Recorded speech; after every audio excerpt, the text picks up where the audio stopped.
They're so bright they could light Fontainebleau tonight. She's so gracious, so vivacious. She's not me. Blessed little house, click to the chord, acting out her fuss with a frolicking bold. She's such fun tonight, she's a treat tonight, you could spread her out, spread.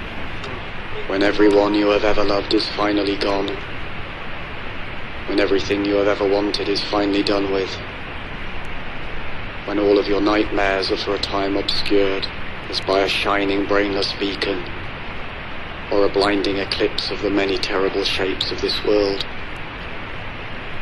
when you are calm and joyful and finally entirely alone, then in a great new darkness you will finally execute your special plan.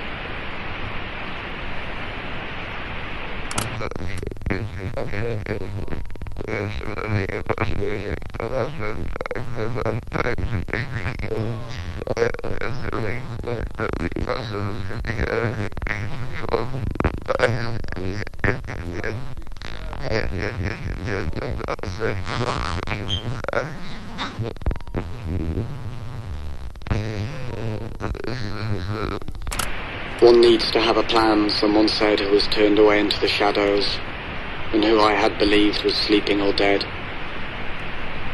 Imagine, he said, all the flesh that is eaten, the teeth tearing into it, the tongue tasting its savour, and the hunger for that taste.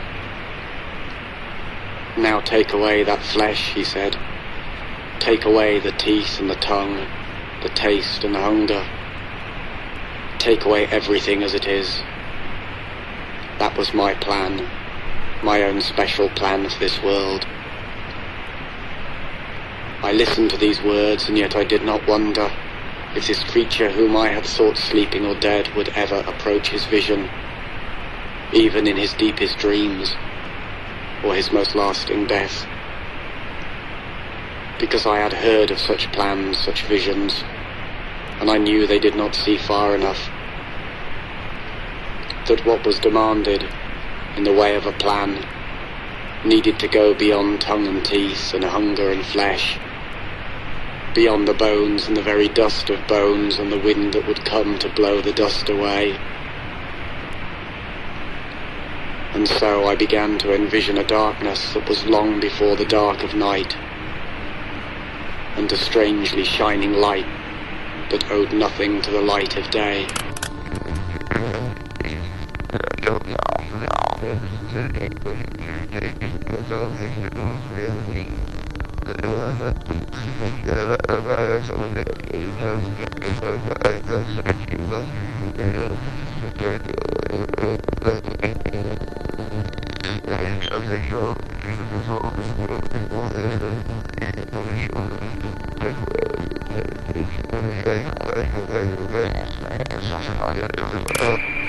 That day may seem like other days. Once more we feel the tiny-legged trepidations. Once more we are mangled by a great grinding fear. But that day will have no others after. No more worlds like this will follow. Because I have a plan. A very special plan. No more worlds like this. No more days like that.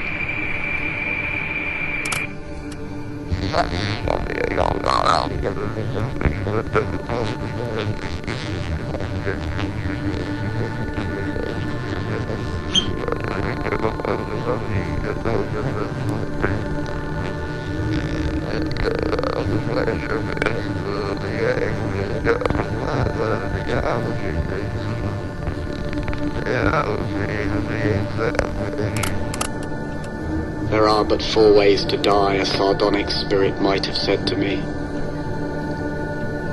There is dying that occurs relatively suddenly. There is dying that occurs relatively gradually. There is dying that occurs relatively painlessly. There is the death that is full of pain.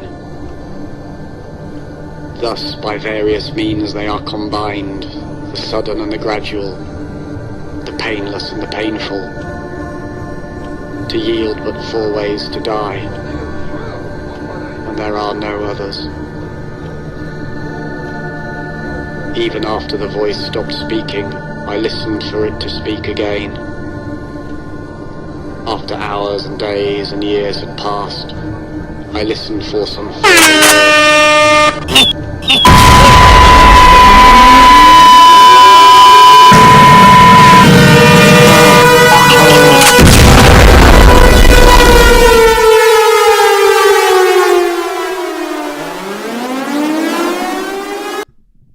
What's up, guys? How's everybody doing? Me, I'm doing bad. I'm doing real bad. I pulled my back this morning, and I'm in probably the greatest pain that anyone has ever been in, but I'm being very brave. I'm streaming through it. I'm noiding through it. How's everybody doing? Welcome back to Noid Stream Solemn Sunday, the Smart Little Boys True Crime Show.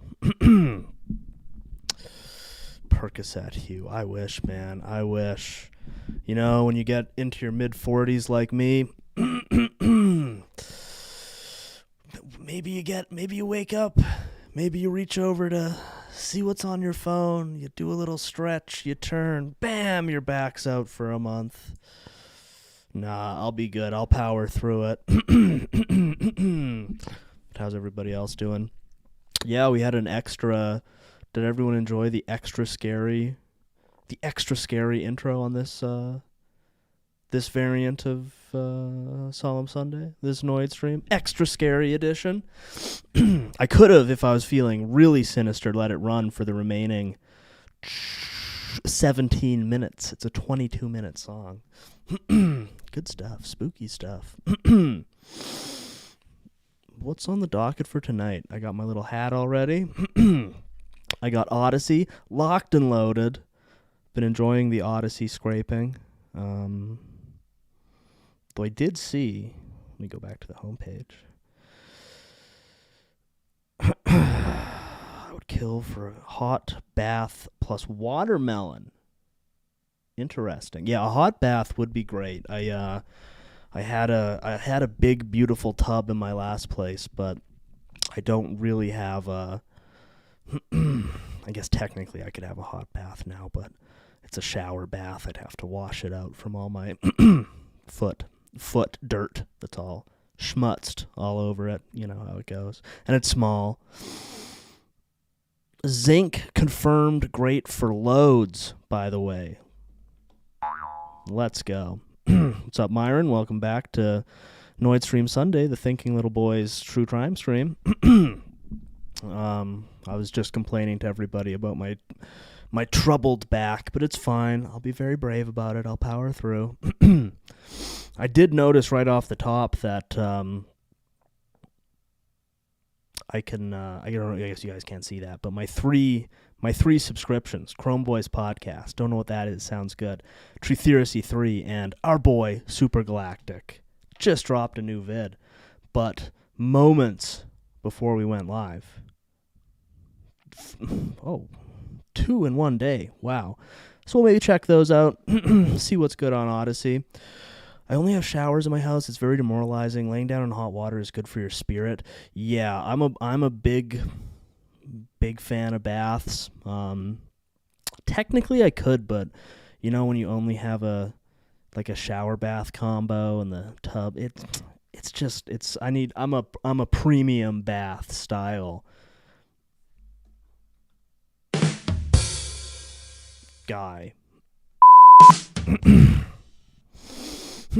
What is a Turkish bath? What's the difference between a Turkish bath and a normal bath? Shout out to bath salts. Yeah, let's go. Yeah, okay, so Super Galactic. We won't spend all day on him. We've got a whole world of Odyssey to check out here. I don't know how long we watched him on whatever the last day was, but it was slowly revealed that he's like a a gub guy who's into Alpha Centauri alien stuff, while also being a Reddit atheist vaccine guy. It was quite a plot twist. I don't know if everyone caught that, but impressive stuff going on here. Shout out to Epsom salt. It cured my gayness. Epsom salt is awesome. Used to have a huge tub in my house. Then she divorced me. Yeah, my last place actually had an insane tub. I think we might have, I don't know if we talked about it on the pod, but it was a house that used to be owned by some like old school swinger lady who like in the 80s or something had multiple husbands living with her. And it had like a nice normal tub upstairs, but the downstairs bathroom was like hot tub sized. It was like a thruple tub. But it did also have a nice normal bath. I do miss being able to have a bath. My poor back. Epsom didn't salt himself. Stop digging. I don't remember a lick, this dude said. I just remember the wandering eye. Yeah, well, his wandering eye wandered astray and led him into being gub atheists faces of r/atheism. But let's check out his new vid though.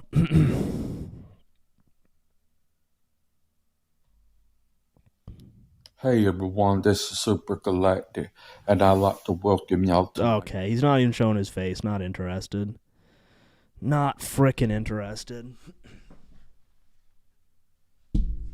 Hi everybody, this is Super Galactic, and I'd like to welcome y'all to my YouTube channel. And what I want to talk about is mental health and people struggling with health problems. And this doesn't necessarily mean just mental health problems. It can mean any kind of sickness that anybody's going through. And I hope that a lot of my subscribers... Boring. That's boring. Come on, bro. Talk about... Odin, my dream, and vision, and reptilian forces, and the food chain. Nah, that's more like it. I really want him to appear, though. Hey everyone, this is Super Galactic, and I'd like to welcome y'all to my YouTube channel. And this is what I want to talk about. So really pay attention and take this serious. I've seen things. I've felt things. I've seen things. All right, what are we gonna dig into tonight? It's crazy how his mic is more flicked up when he isn't on camera. You'd think that would make it easier to lock in, but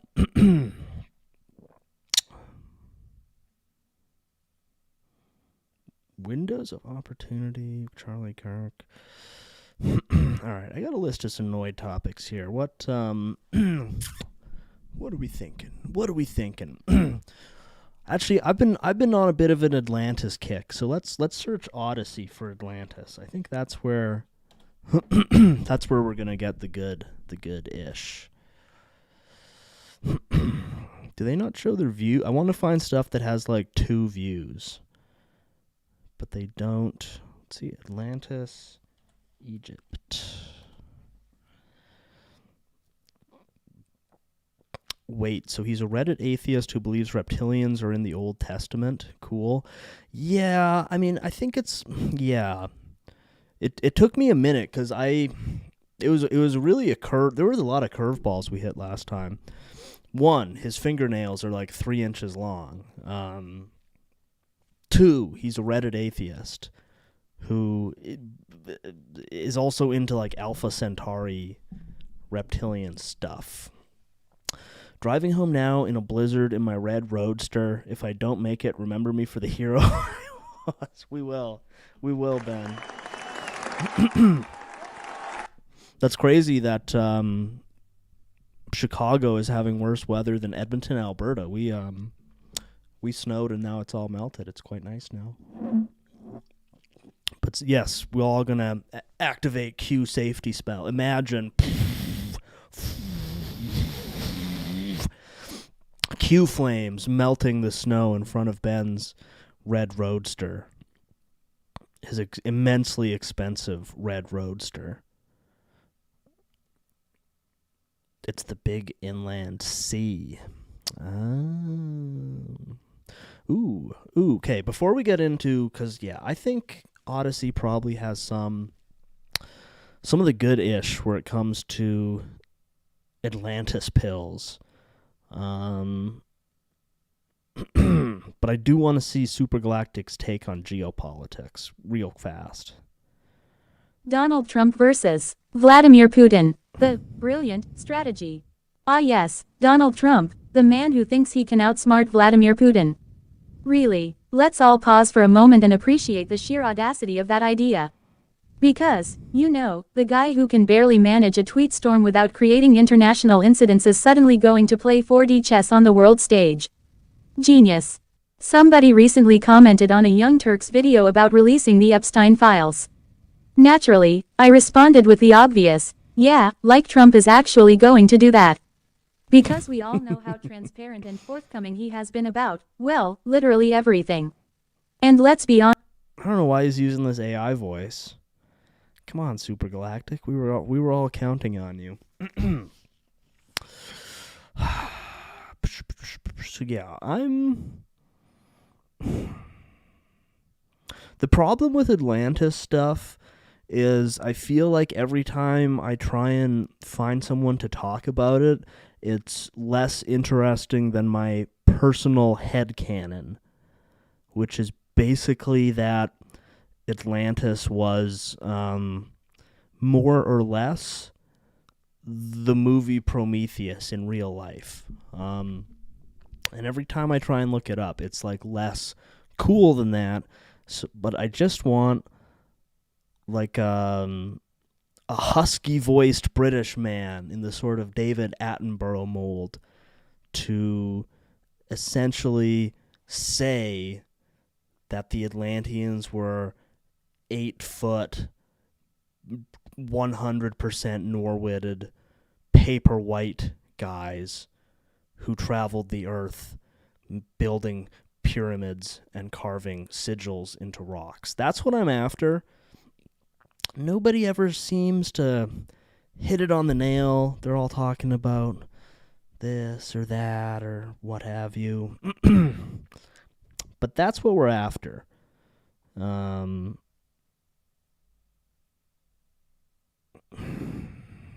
wish they had views and I could sort them from least viewed. This is 2 hours long, but Ancient Bloodlines, Contemporary Power, and the first tag is Black Nobility. That intrigues me. We're not going to watch this for 2 hours and 13 minutes, but let's just see what's going on here.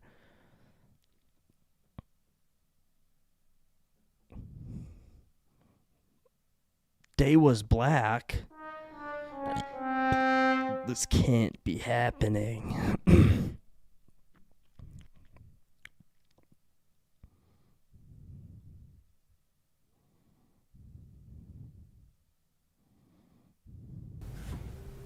Yes, ladies and gentlemen, I'm pleased here to be joined with Lauren Murray.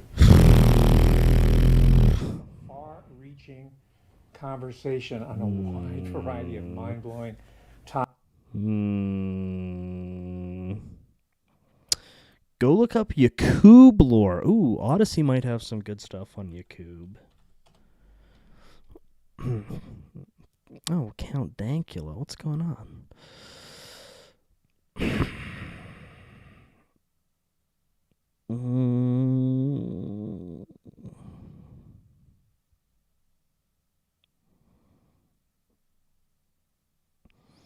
Ideally, what we're looking for is stuff that's like an Odyssey exclusive,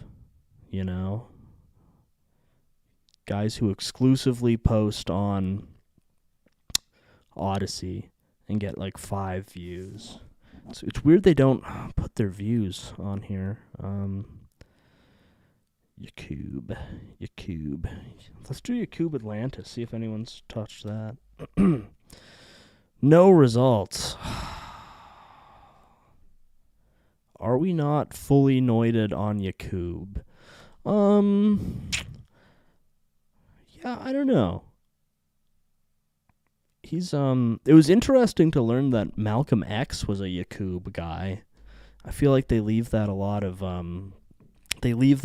a lot of the official narratives, that Malcolm X was a full-on Yakub style. Hugh, be the change you want to see. Yeah, I think I might have to do that and make my own Atlantis video. That's just pure headcanon, because I'm pretty confident that I'm correct, that the Atlantis story is essentially the movie Avatar. Not Avatar, I apologize. Prometheus. But nobody else's research is aligning with my, let's say, research. So yeah, I probably should just start putting that out into the world. Does Chromeboy's podcast post on Odyssey? Not yet. We should start, though. We do have a couple episodes up on Rumble, because somebody kept asking us to post on Rumble, and I would do it, and they didn't really get any views, and I let that discourage me. But Odyssey is like an even better version of Rumble. What if I search Atlantis Prometheus? Black Prometheus. Let's check it out. Ooh, good start. Oh. Oh, it's like a PDF. What the heck? Okay, I'm good. Apparently, Black Hebrew Israelites and Nation of Islam are different, as if it frickin' matters. Yeah. Okay. Well, I'm pretty sure Malcolm X was whichever one believed in Yakub, which I think was Nation of Islam, but their whole thing was them and a bunch of other groups that were essentially the same thing kept killing each other. What's Noid again? Oh, good question. Basically, the Noid is this guy, and Big Pizza will tell you that you are to avoid him, but real ones know that actually you want to be him. Yeah, it's important. Well, what's up, Time Child? Welcome back to Solemn Sunday's Noid stream, the smart little boy's true crime stream. Listening to this while I drive back during the first blizzard of the year. Damn, you must be around Ben. It's crazy for Edmonton to have better weather than anywhere. That's crazy. It could only make the Discord better to net some Odyssey, guys. Yeah, I need to. I was gonna do it. I actually, right before the stream started, I tried to make an account on Odyssey. But when I punched in my go-to password that I use on everything, it gave me a little flash thing saying like this password was discovered in a hacked password cache, and it spooked me. So we'll have to do that later. Prometheus be giving us defy yo. True. An Odyssey infiltration would get us watch listed so fast, Lamau. Yeah. Okay, I need to find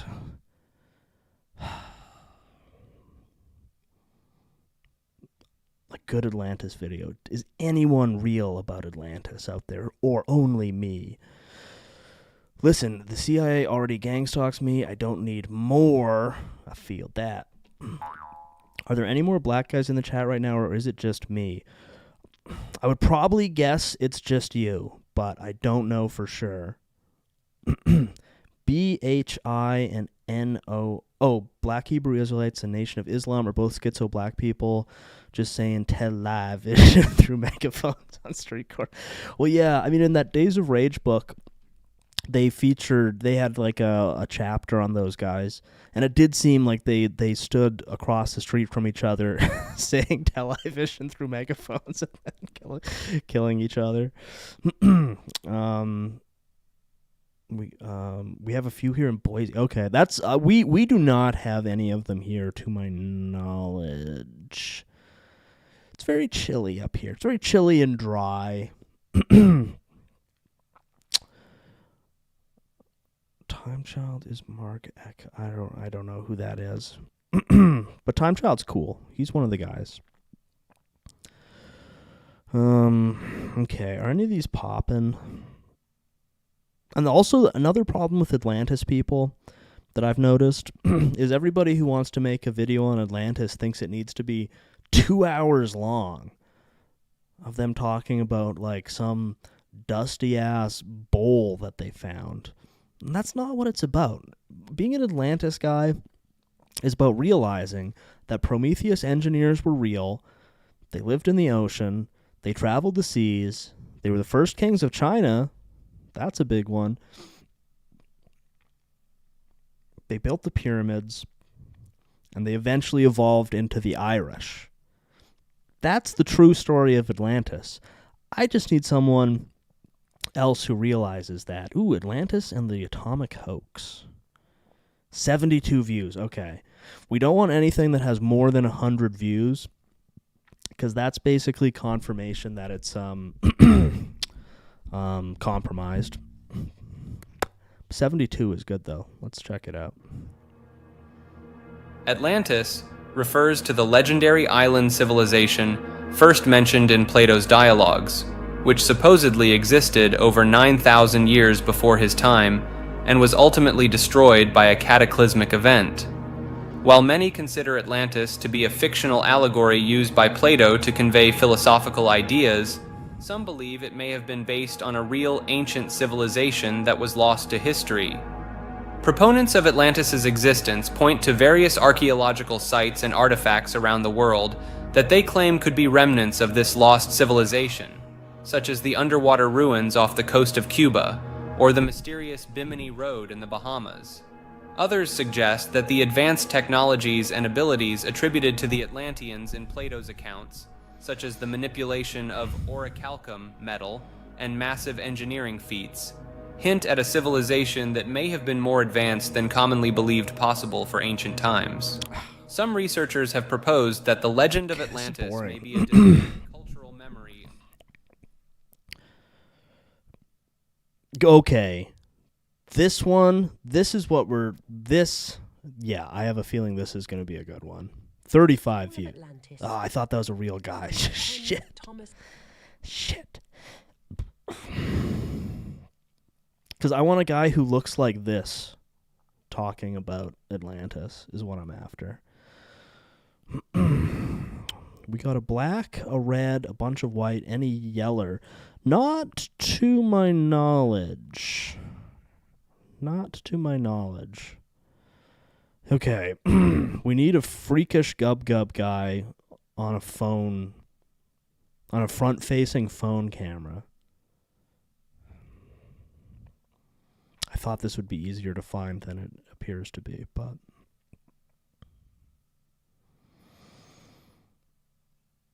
What was the search that led us to Rebel Genius last time? That was like... what was that one? The time something or other theory. The Atlantis puzzle.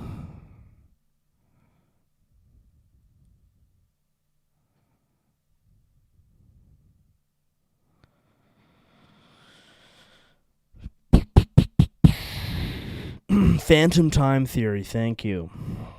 Yes, that one led us to Rebel Genius, and that was good. How do we narrow down the search to get gub guys talking into their phone? Because I really don't want to hear anything about archaeology, basically. Ooh, this guy's got the graphic design down. Is this going to be German?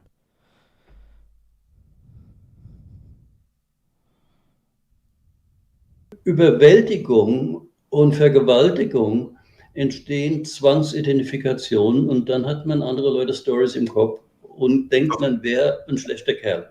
Das ist ja wie Stockholm-Syndrom in mental, quasi. Ja, genau. Ja, genau. Okay. Okay, let's do Atlantis Irish. The Irish Atlantis by Robert Sepper. We know him.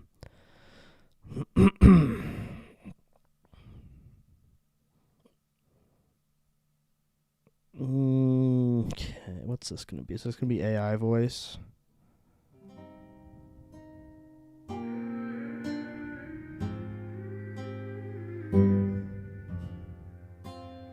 Oh, it's a parody.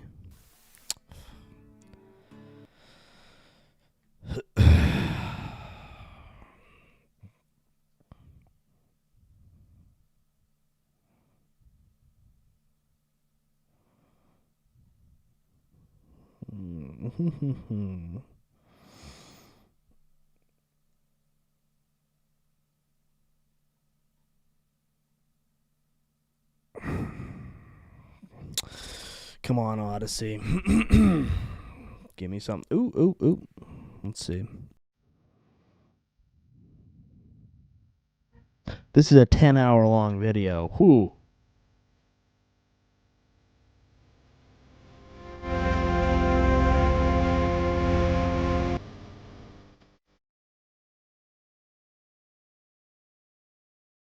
Yeah. Well, the Star of David had certain implications about what we're getting into.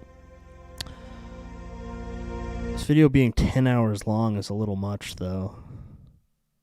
Of creations, and these are often aligned to compass points and to celestial events, and some are perfectly aligned even to this day. Another interesting thing that you see a lot in Celtic countries, not has any genus shown evidence of brain mutation of a comparable magnitude since antiquity. So here comes Cro-Magnon man with this vastly increased brain capacity over Neanderthal and even over the human being. Well, if you were genetically hybridizing people, and if you had the ability to tinker around with the human DNA, could you not create a Neanderthal who is primitive but yet very strong, the kind of being who could help you build your cities and set up your celestial calendars? And then couldn't you dispense with those individuals? Or Yeah, I think I might have to actually start filling the void in the Atlantis community, because it's crazy how boring so many Atlantis guys are. Like, what is happening? What is going on? The truth. Atlantis, a powerful civilization. Okay. Okay.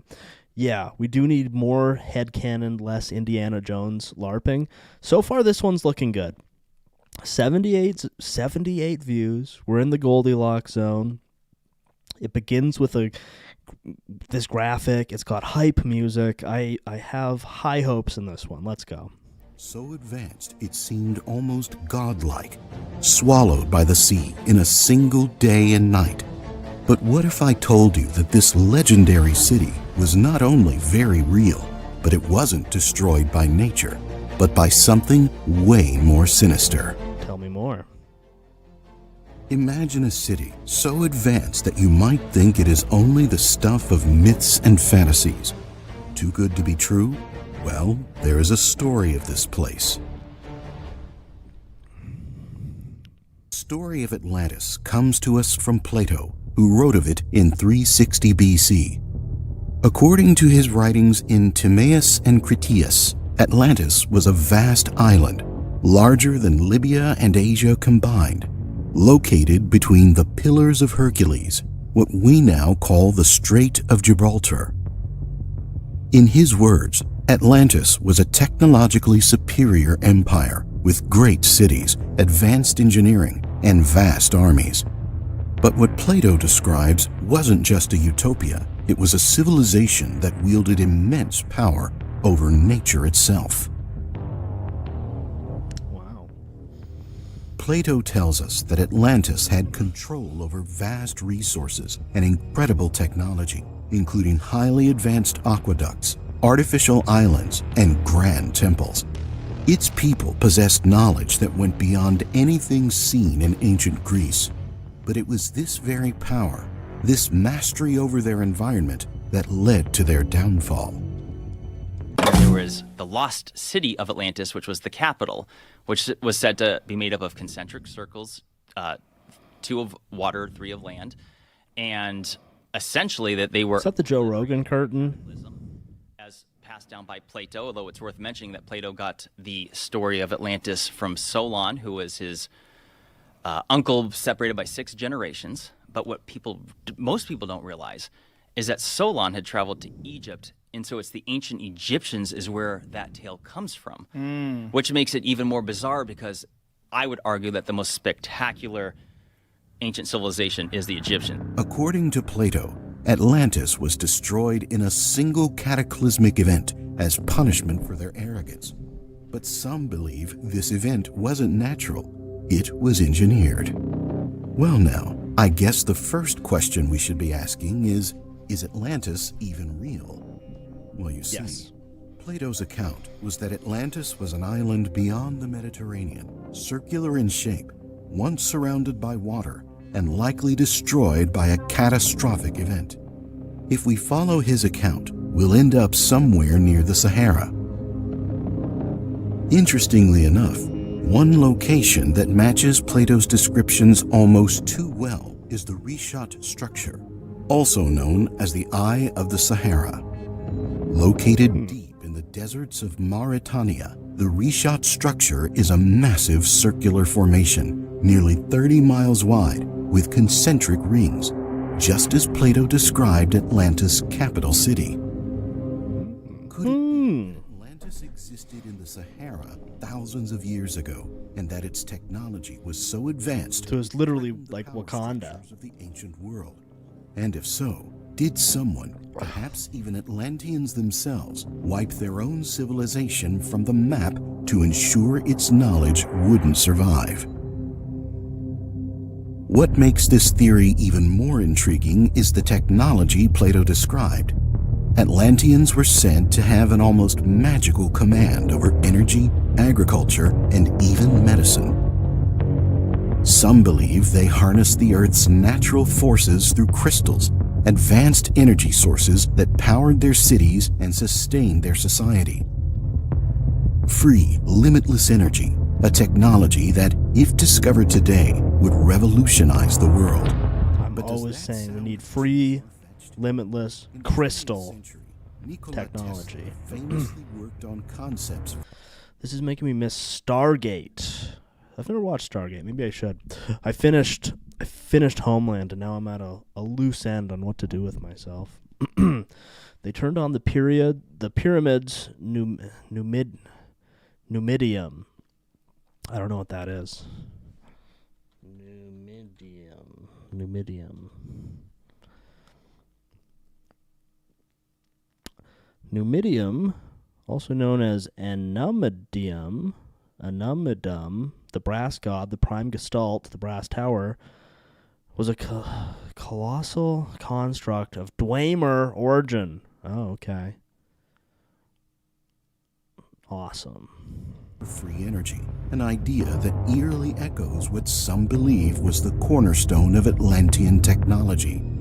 Tesla's dream was to provide free, wireless energy for the entire planet, harnessing the natural forces of the Earth. But his work was mysteriously shut down, and he was not the only one. Could this be a modern parallel to what happened in Atlantis? Could those same forces that wanted to suppress Tesla's ideas have buried Atlantean knowledge to protect their control over energy? What's the deal with Tesla? Is Tesla, like, real, or is it like a Reddit thing? Is it like an Elon Musk Reddit thing?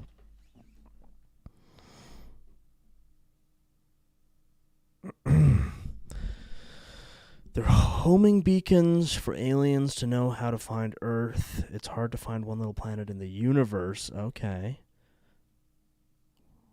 Tesla. Oh, Nikola Tesla. What's the story with him? I don't know a ton about him. Nikola Tesla. Is Tesla red-pilled or blue-pilled? That's the question. Is he cringe or based? The bizarre connection between Baron Trump and Nikola Tesla. I would watch for Baron, because here's the thing. Uncle Murray. There's also another book called Baron Trump's Marvelous Underground Journey. Ingersoll Lockwood wrote this book too in the late 1800s, depicting this character. When they picked those same names. Yes. I think this guy literally has a television guy in the background. Baron Trump, that is a book. Yes. Ingersoll Lockwood wrote both these books. Right? In the 1800s. Sorry, what's the other book? I would watch for Baron, because here's the thing. There's also another book. It's like this video just starts in the middle of a conversation. Marvelous Underground Journey. Ingersoll Lockwood wrote this book too in the late 1800s, depicting this character. When they picked those same names. Yes. Baron Trump. Baron Trump, that is a book. Yes. Ingersoll Lockwood wrote both these books. Right? In the 1800s. Yes. I believe it was like 1893, 1896, something like that. Then there has to be time travelers. Well, here's the thing. In the book, Baron Trump is a time traveler. No bullshit. All this is in the book, you guys. And guess what? So he time travels, right? He has a mentor named Don. This is in the book. So, here's the theory. That Trump actually has some type of time travel technology only because Donald Trump's uncle, John G. Trump, worked for the FBI. Now, Nikola Tesla died. They sent him in because he's a scientist, he's a physicist, engineer, smart guy. So they're like, hey, go in to Nikola Tesla's, room and decipher all his works and whatnot. Because, Nikola Tesla discovered free energy and a multitude of things, right? So Donald Trump's uncle goes in there and says, we didn't find anything. Bunch of BS. You don't think that Nikola Tesla, who had discovered free energy and manipulated electromagnetism, which had that you can, in theory, bend time, light, and space. Okay, this is interesting. I would like to know more about this. Something tells me Tesla was a brand, not a guy, sort of like it is today. Could be. Other planets are a myth. He's Serbian. Much to consider there.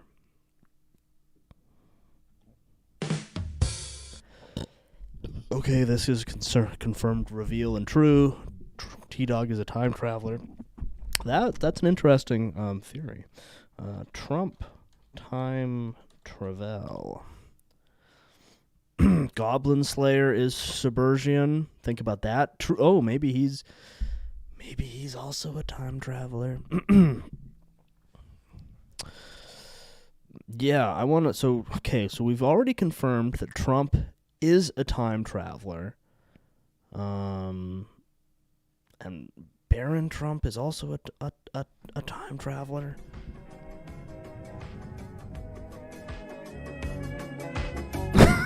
Okay. This is from account Trump is the biblical antichrist. Get over it.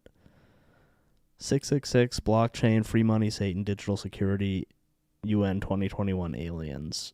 Tags, Third Temple. Oh yeah, let's go. All of the Tesla love is just another way to demoralize us because Edison is pure as the driven snow.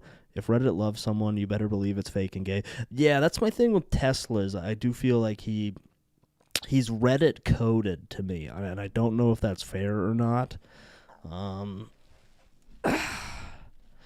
But perhaps he did invent time travel tech that allowed Baron Trump to do something or other.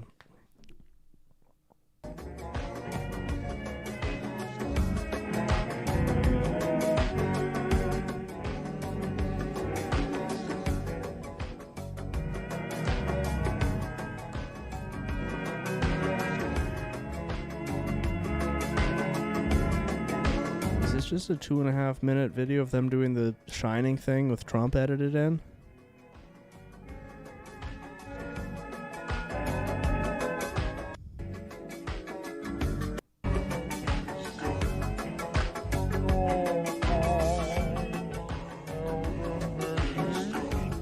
Yes. Yes, it is.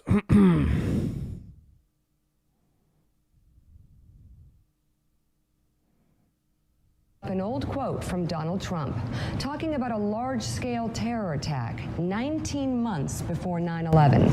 In his 2000 book, The America We Deserve, Trump wrote, "I really am convinced we're in danger of the sort of terrorist attacks that will make the bombing of the 1993 Trade Center look like little kids playing with firecrackers." Trump also mentioned the mastermind of the attack, writing, quote, "One day, we're told that a shadowy figure with no fixed address named Osama bin Laden is public enemy number one, and U.S. jet fighters lay waste to his camp in Afghanistan. He escapes back under some rock." Trump time travel. For the last time, people, the Antichrist will be loved by all, not constantly called a fascist by literally every single media outlet. Well, yeah, we already had the Antichrist. His name was Barack Hussein Obama. And he triggered a slow motion apocalypse that we're still living through.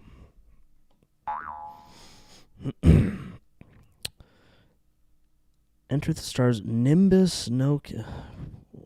Wow. Welcome back, everybody. So, another film released in 2012 when Trump was 66. And again, it's all about time travel. Time travel, Geminis. It seems like Odyssey has a whole little community of people who are kind of like anti-Trump Q people almost. It's like they believe that he's a time traveler, but using his powers for ill, I suppose. Ooh, this one looks could be good. This is one of the wildest conspiracy theories I've ever heard before. So there's this book called Marvelous Underground Journey, which was written in 1893. The story is about a boy named Baron who lives in unblinking A10s. Baron became bored with his life of luxury and decided to go on an adventure. And on this adventure, he was being guided by a man named Don, who helped him find a time travel portal in Russia. Then the same author wrote a sequel 3 years later, and he titled it The Last President. The main plot of this book was about a wealthy man who lived on Fifth Avenue in New York City that decided to run for president. Then shortly after he wins the election that no one thought he could, he's inaugurated and he selects a new cabinet member by the name of Mr. Pence. Then after his inauguration, since no one thought he would win, people erupted into violence and people started to riot and damage property left and right. So here's where it gets really weird. Nikola Tesla, who had claimed to have figured out time travel, had about 80 trunks worth of his life's work. When he died in 1943, the man responsible for collecting all of his work was an MIT professor by the name of John G. Trump, Donald Trump's uncle. And get this, after John Trump died, there's rumors that Donald Trump inherited Tesla's work. So the theory is, Donald Trump used a time machine to travel into the future where he saw Hillary Clinton win the presidency, which then led the US into a complete collapse. So he traveled back in time, decided to run for president to try to save the country. Trump's uncle, John G. Trump, was recruited to examine I believe this. You get a guy with unblinking A10s like that? Yeah, I believe that's true. True and real. Unironically, Obama was way closer to the Antichrist. He's the Leopard King, for Pete's sake. Which one electrocuted the elephant? Edison. Okay, some electricity lore. Russia's The Entrance of Hyperborea. Reveal and Trevu. Okay, let's look up this book. Baron Trump Time Travel book.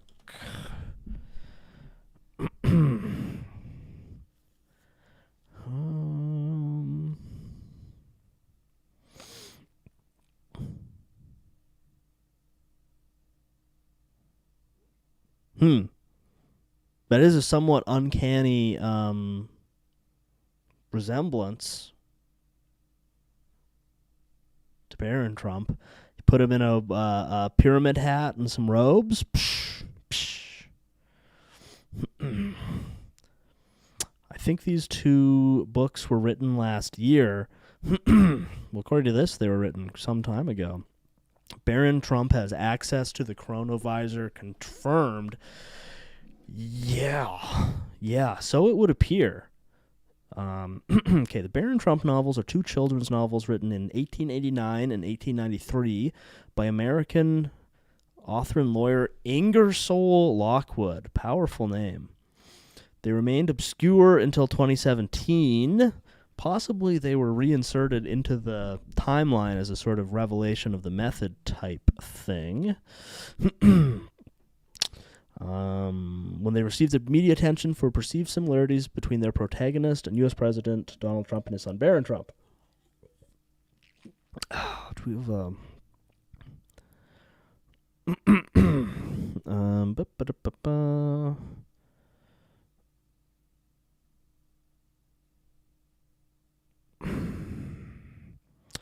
The novel recounts the adventure of the German boy Wilhelm Heinrich Sebastian von Drumpf, who goes by Baron Trump, as he discovers underground civilizations, real, offend the natives, real, flees from his entanglements with local women, real, repeats his pattern until arriving back home at Castle Trump.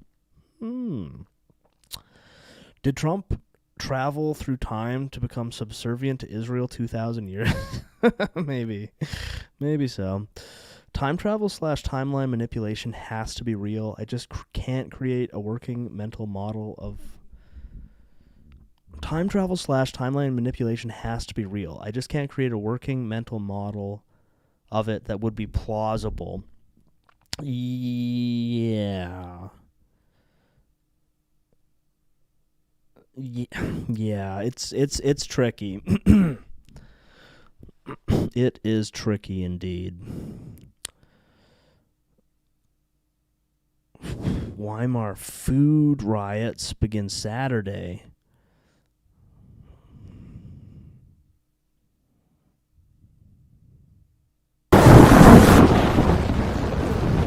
No money is no money. They didn't just close the government. It's cool to make like short-term prediction videos like this. You know, you can watch it two weeks later after nothing happened. They opened the abyss. 27 days. That's how long Chuck Schumer's held America hostage. Federal workers can't pay rent. Food banks are empty. Air traffic controllers work for free while risking your life in the sky. And what does NBC News finally admit? Democrats are choosing to keep the government shut down. They call your suffering leverage. Your kids going hungry. All right. Doc. I'm from the future.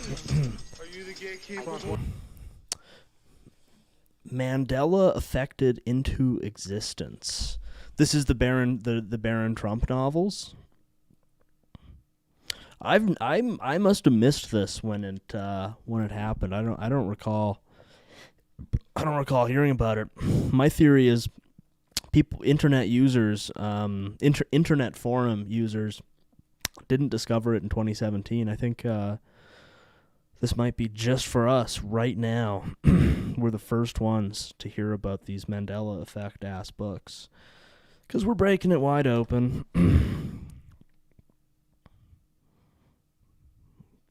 Project Gutenberg. Release date 2018. That's interesting.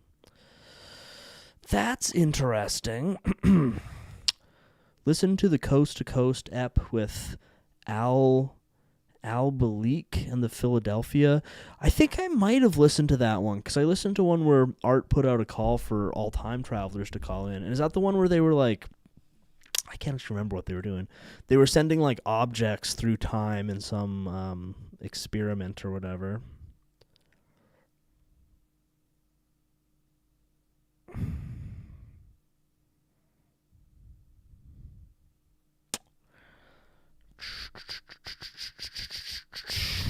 What the?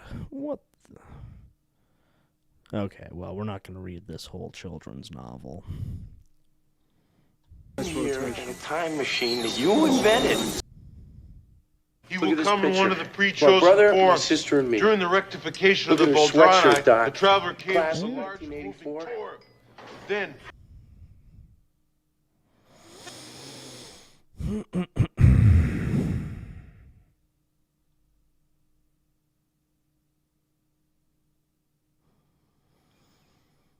Ben, what's your take on the Mandela effect? I always thought it was fake and gay and that everyone is easy to trick, but now that I'm old and easy to trick, it might be real.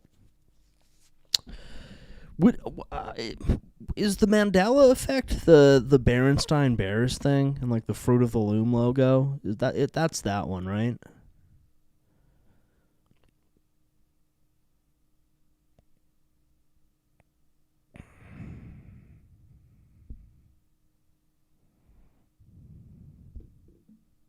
Wow, we already Hey, watched good this morning, video, everybody. so- Welcome back to the channel. Today we're gonna get. Yes. Is there like a sinister theory of that?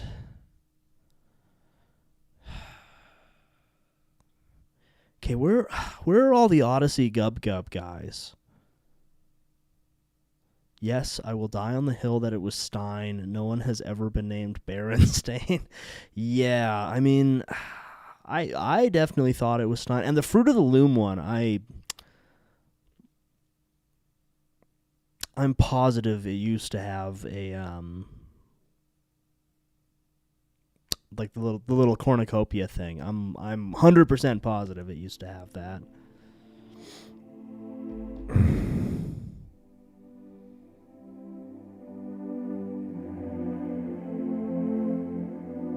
Yeah, what are the Q guys up to now?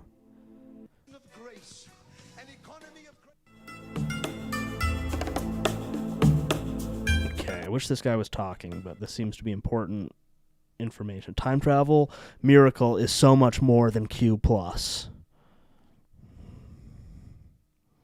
No sinister theory, which makes it strange. It's only random things from older media and branding. I guess so. How is POTUS always 5 steps ahead? Who is helping POTUS? From Q Drop 14, October 31st, 2017. 2016, I was shown that a 4-year segment of time had been copied and pasted into our current timeline. What? This time displacement miracle inserted a 4-year time slice that ran from 2008 to 2012. YouTube video, Kim Clement prophesies the fall of the Jezebel spirit. Clement prophecies.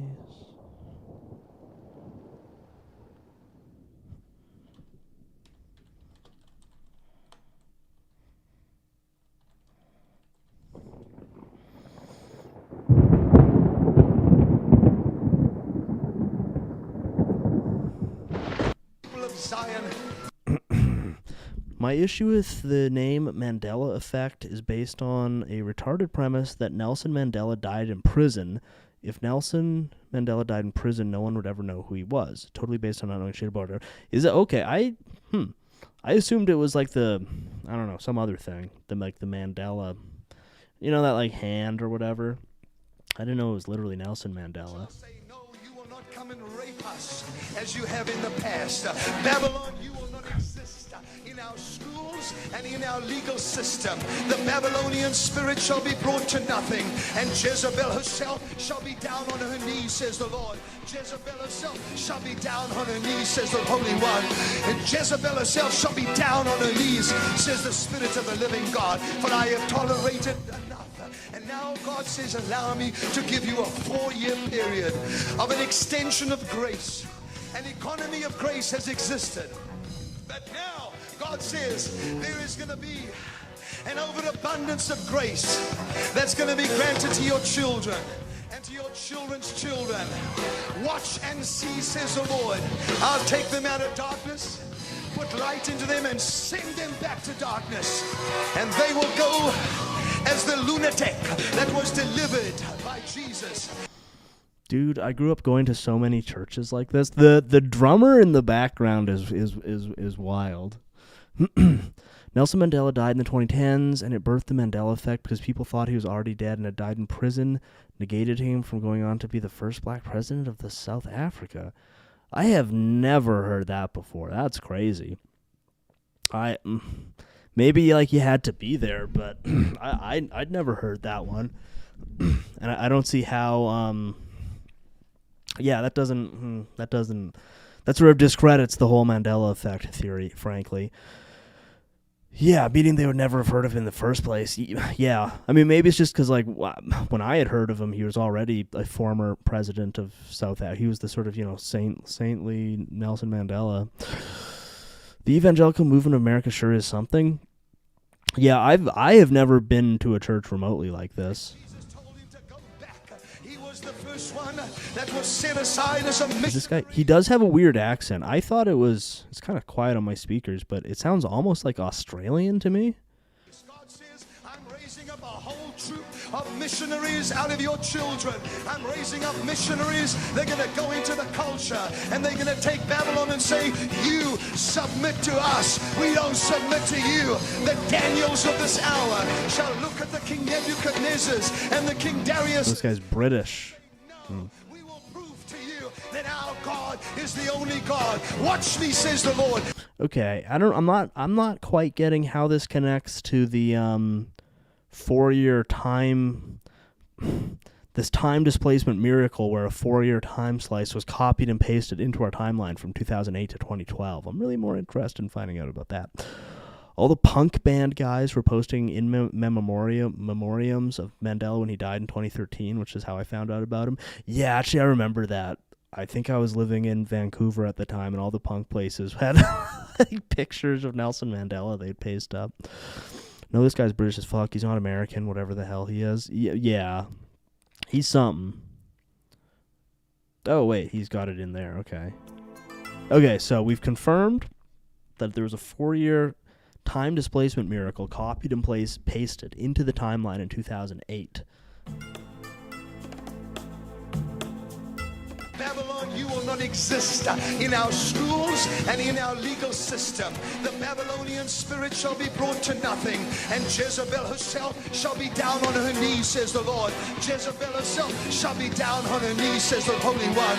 And Jezebel herself shall be down on her knees, says the Spirit of the living God. For I have tolerated enough. Is this how, like, the whole church services is like the whole thing, him doing this while there's like a drummer in the background doing like Bob Marley Babylon stuff? This extra time allowed the White Hats to literally steal the World War III timeline the 13 bloodline families had planned for the world.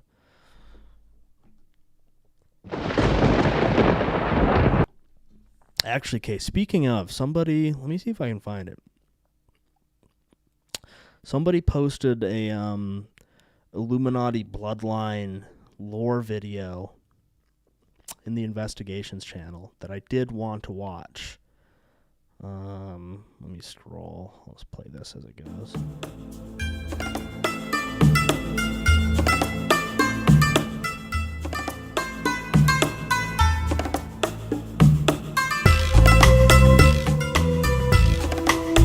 It also gave humanity time to learn the truth in preparation for a globally transformative event.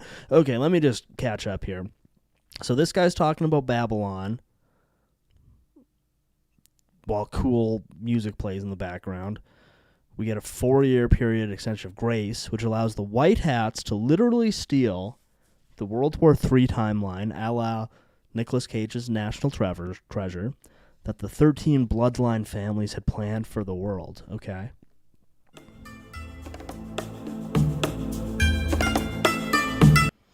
I would go to this church. Yeah, this kind of thing was big in New Agey evangelical churches in the early 2000s.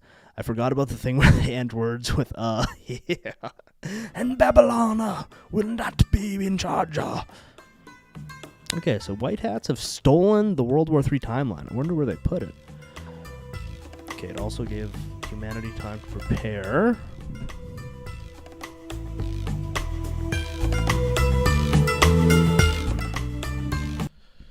What do the White Hats have on this island? It's where the waves on 11/11 originated from, and that Q verified were controlled by the good guys for a globally transformative event. Okay. Oh, hello, John. Thank you. Thought you could safely post again tonight. Guess again. Best behavior, lads.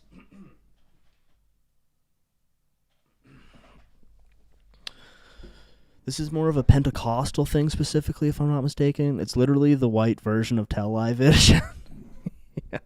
White people be like. I wish I was a 76-year-old Q boomer. I want to trust the plan. Yeah, that would rule.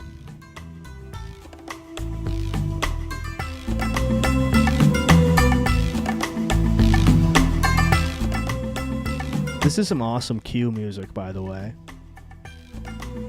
Oh. The impact of this event may be potentiated by electromagnetic entrainment of humanity into a shared state of bliss consciousness. Hashtag QAnon, hashtag QArmy, hashtag WWG1WGA, hashtag MAGA, hashtag Drain the Swamp, hashtag Drain the Deep State, hashtag Lock Them Up, hashtag Lock Her Up, hashtag Q. God, simpler times.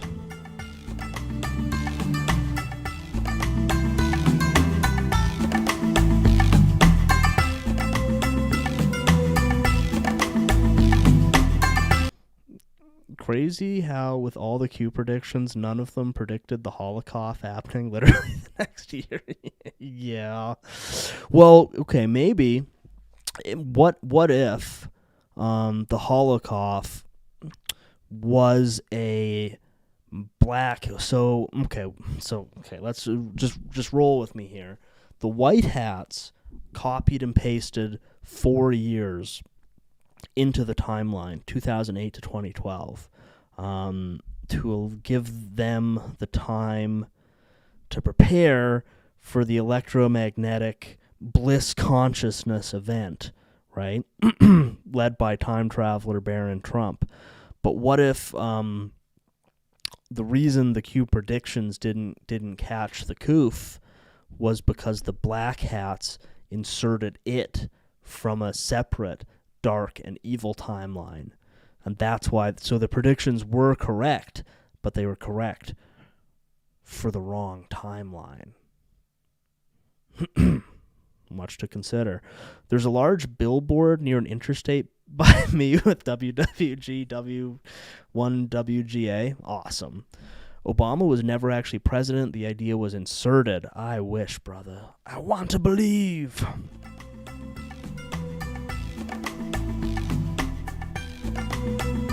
Loving this Q music. What will happen during a magnetic pole reversal? Not going to read all that, but it appears to lead to bliss consciousness. Okay. Awesome.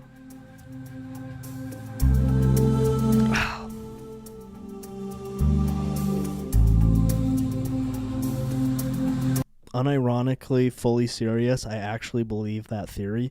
I mean, once you accept that white hats can copy and paste alternate timelines and literally steal World War III, I mean, it would stand to reason that black hats would have similar capabilities.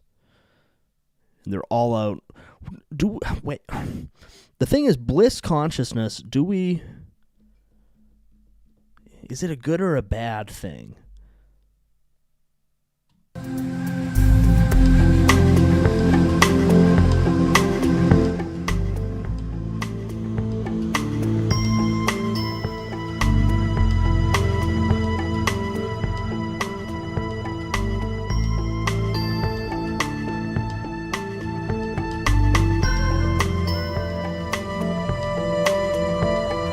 Earth's frequency continues to be raised using technology, okay?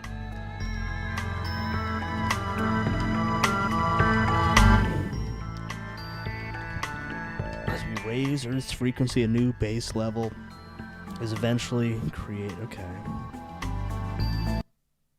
This phenomenon may involve a natural celestial event predicted and expected to occur, such as passing through a photon belt of highly energized cosmic rays, which will affect us all on both a conscious and molecular level. Okay, the event, or rapture.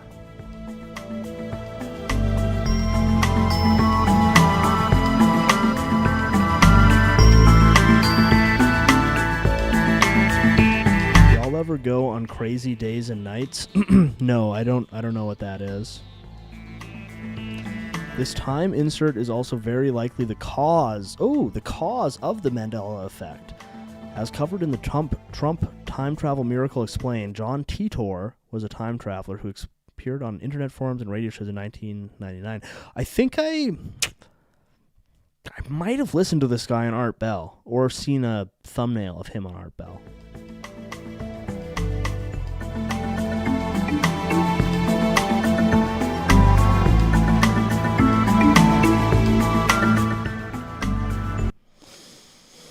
But yeah, I'm not familiar with Crazy Days and Nights. The website that allegedly has celeb leaks and rumors. Has everyone here witnessed a full eclipse? I don't think I have. I feel like one happened not so long ago, but I didn't end up catching it.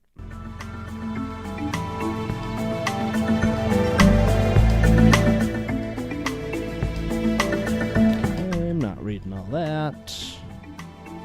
Stopped posting in 2001. Okay.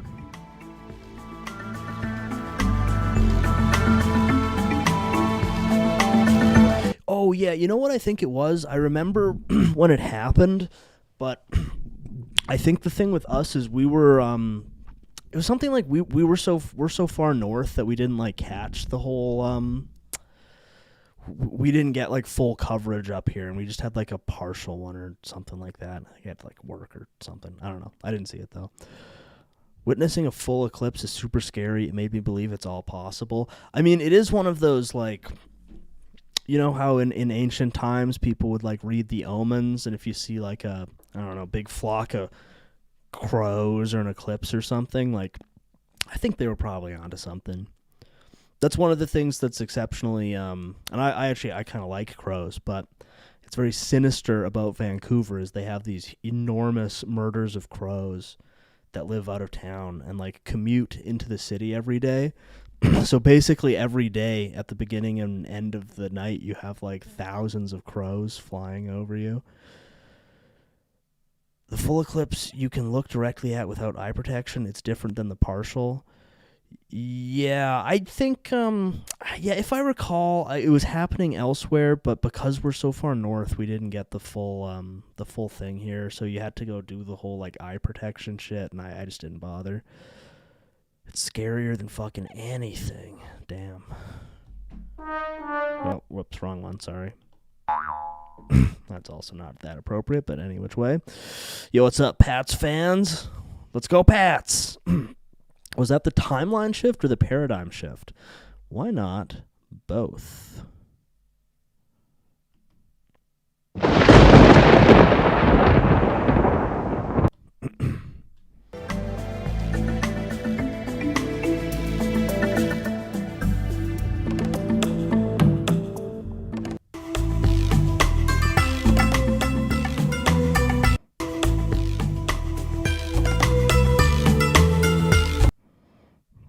That's awesome.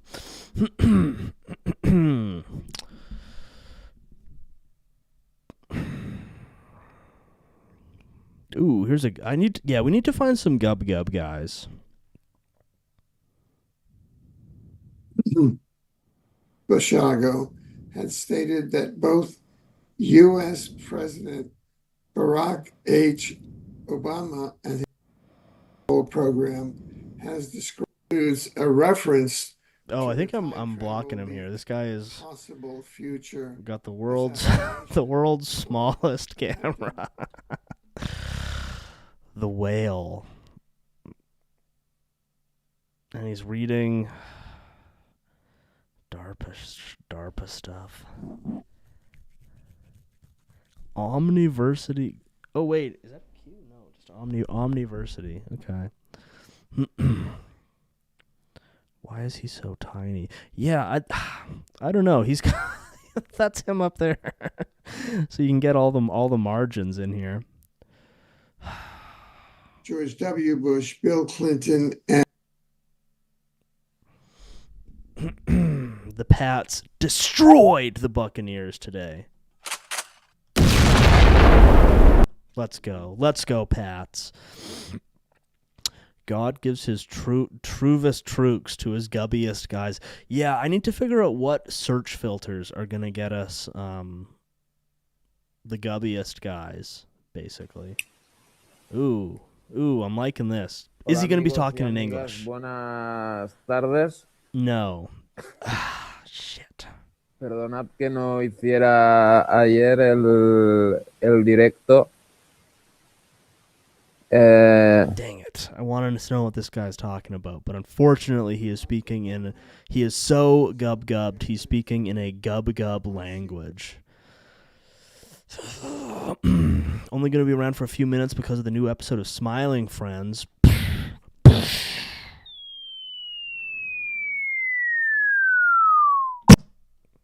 That's cool. I'm not familiar with that show, but I hear people like it. Yo, what's up, Goblin? Welcome back to Noid Stream Sundays, the Noided Little Boys True Crime Show. We've been looking a little bit into Trump being a time traveler, the miraculous time displacement event, and more. We need to find some gub guys though, and I don't know what to search. I just have to scroll till I see front facing camera of a gub guy explaining. Is that a gub guy? I have a feeling that we already watched this one. It was pretty good. Short now, they're going to get even short. Powerful A10s. Smiling Friends is a fun show. Would recommend. I hear people like it. Yeah. Holy shit. Was just unfrozen from a block of ice limo. Yeah. Yeah, Noided Cro-Magnon. Yeah, I mean that's the exact type of guy I want to hear from, but not in a language that could be described as other. That's just not going to fly.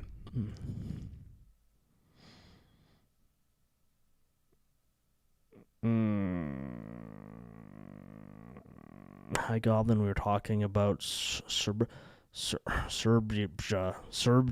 earlier. It's true, we were. Lemo, I understand. Me, a gub guy watching another gub guy watch gub guys. Yeah, that's what it's all about. What's a search term? What are gub guys into? Because it just seems that is this guy going to be gub-gubbed? What's going on, guys? Welcome to the View from Appalachia Not with really. MD Creekmore. This video is going to be about something that is kind of weird, at least I thought so. I was watching another video this morning on Rumble, and I got into that, and I was like, this is very interesting. So I started taking notes, and I decided to make a video about what I saw in the other video and some more research I did online. I actually have been online this morning for about an hour and a half doing research about a series of books that came out in the late 1800s, and I think the last one came out in 1900 by, you see the guy's name, make sure I get this right. This is cool. I want to see what this black guy with the huge afro thinks about Trump. I can already see you getting angry at the title of the video and going. He's what you might call a blub guy. Angry dissertation about what I'm about to say, but I want to ease your mind for a moment. I think Donald Trump is the greatest president. Not a political argument. Not at all. No. I mean this in a theological sense. He's not the best president for America. He is the most American president.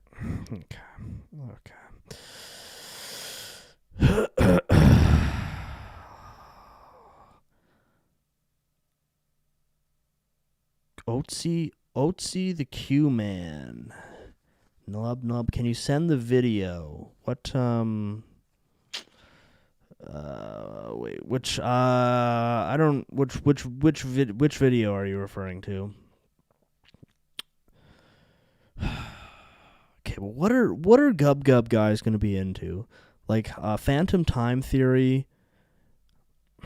Phantom Time Theory got us some real 2 premium gub guys. Trump time travel in Atlantis seemed to be a little too academic. Yeah, aliens. I was just thinking like Alpha Centauri seemed to be like the like the connective tissue between Supergalactic and Rebel Genius.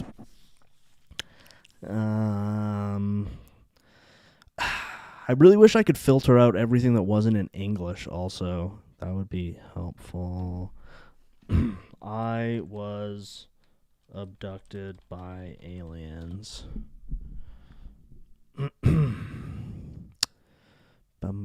Bum. I was abducted by aliens. They made me wash my hands, clean my room, and eat my vegetables. No jokes. No jokes.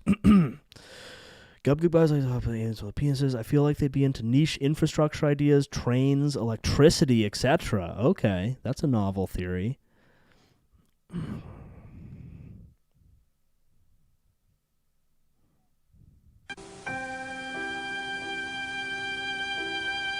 Standing before you right now, risking my life by telling you these things. If I Okay, this is promising. It's almost 2 hours long, but let's just get it. Let's just have a taste.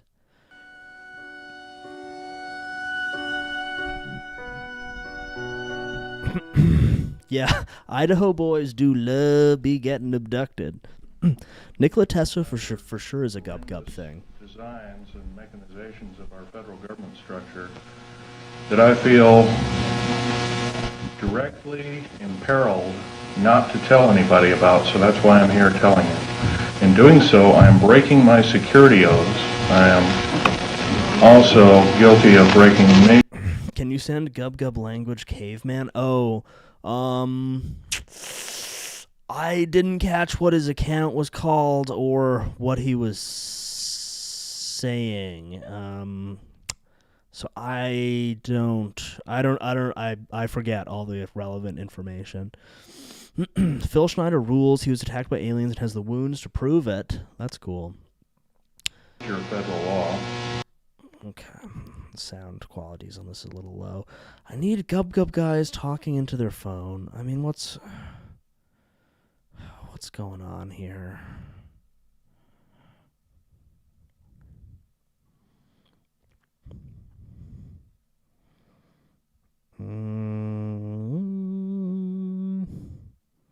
Let's just do Secret Space Program. It's like being a like a gold panner, you know? You have to find a rich vein and then you're set. I'm playing Guess the Lane on highway snow. Drive safe, buddy. Drive safe. A lot of blizzards around the world today. If you want some bullshit but fun, Jordan Maxwell isn't bad. He does the black guy word thing, but is an old white man. We have in Idaho, we abduct aliens.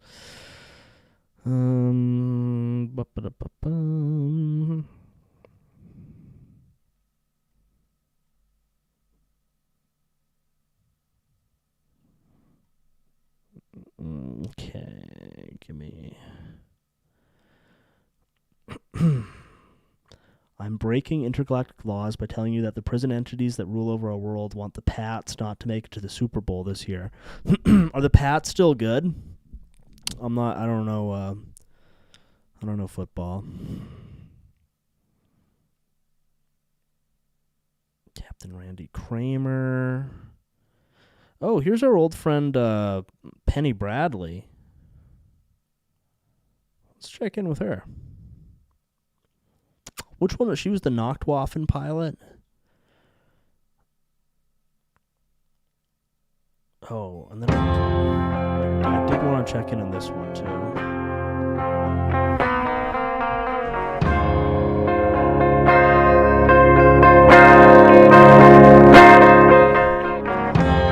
Okay, actually, I want to check out this Illuminati Bloodlines video. And while it goes, actually, real quick, let's see if we can find a gub guy. Illuminati Let's see if instead of this nicely put together one, we can find a Gub Gub guy in a front-facing camera talking about it. That'd be awesome. But if not, we'll just watch this one with like cool art and production value and stuff. 8-2, so pretty good, I guess. That seems pretty good. Let's go, Pats. Is Peter Griffin canonically a Pats fan? It would stand to reason that he is. Okay, I'm rolling the dice. Give me some Gub.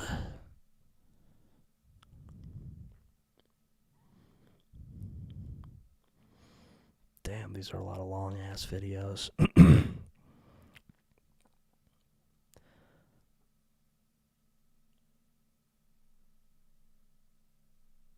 I don't think we need the volume attenuation when you don't speak for 5 seconds. I don't know, sometimes it gets out of control. Let me see, I can just probably turn that filter off. Edit filters. Can I just turn it off? Yes. Okay, there, it's off now. I mean, I think it's, it's nice to have for the... when there's both Jordan and I, and we're gaming. But I guess when it's just me, I typically just pause the video if I'm going to talk. I need a freaking...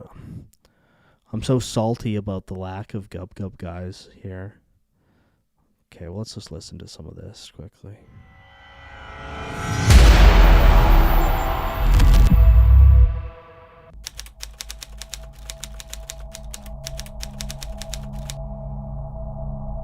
Welcome once again to Esoteric Guardian. Today we're going to examine one of the most controversial and suppressed topics in modern conspiracy research.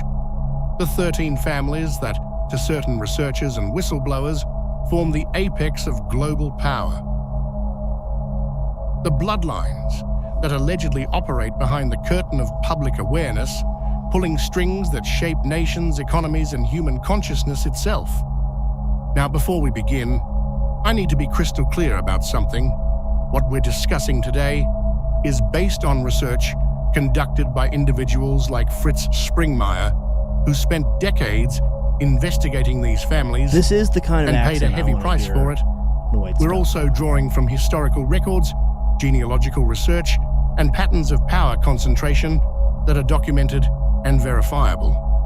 However, the interpretation of these patterns, the connections drawn between them, and the alleged conspiracies attributed to these families exist in a contested space between documented fact and speculative theory. Mainstream historians and fact-checkers often dismiss these connections as coincidence or pattern seeking. And they might be right, but they might also be missing a deeper pattern that only becomes visible when you look at centuries of interconnected power rather than isolated incidents. My role today... Sort by lowest views. Odyssey doesn't have that. It only has filters by like oldest to newest, and like a relevance thing. I love that you guys are texting and driving while driving the snow. Actually, I hate it. Yeah, drive safe, guys. Yeah, gold panning, extra chromosomes. That's what we're after. I mean, this one is not to tell you has what a to David believe. Attenborough guy. My role is to present the information, show you the patterns, and explain the historical context, historical photos. and let you It's pretty draw high your end. own conclusions. Because On my that's other what monitor real esoteric browsing teaching is Odyssey, about. I'm Giving trying you the desperately tools to to find see a for Gub Gub, yourself, but, not telling you what to see. Oh, So let's okay, begin. Just a second.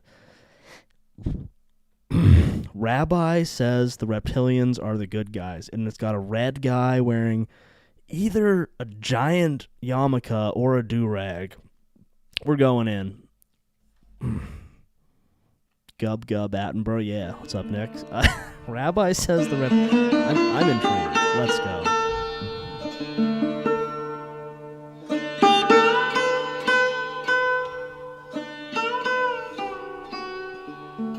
"13 families, like the 13 tribes of Israel in the Old Testament." Stop digging. I got home, by the way, despite commenting and driving my red Roadster. Through a blizzard. Nice. Let's go. I'm imagining you driving a fire engine red Prowler.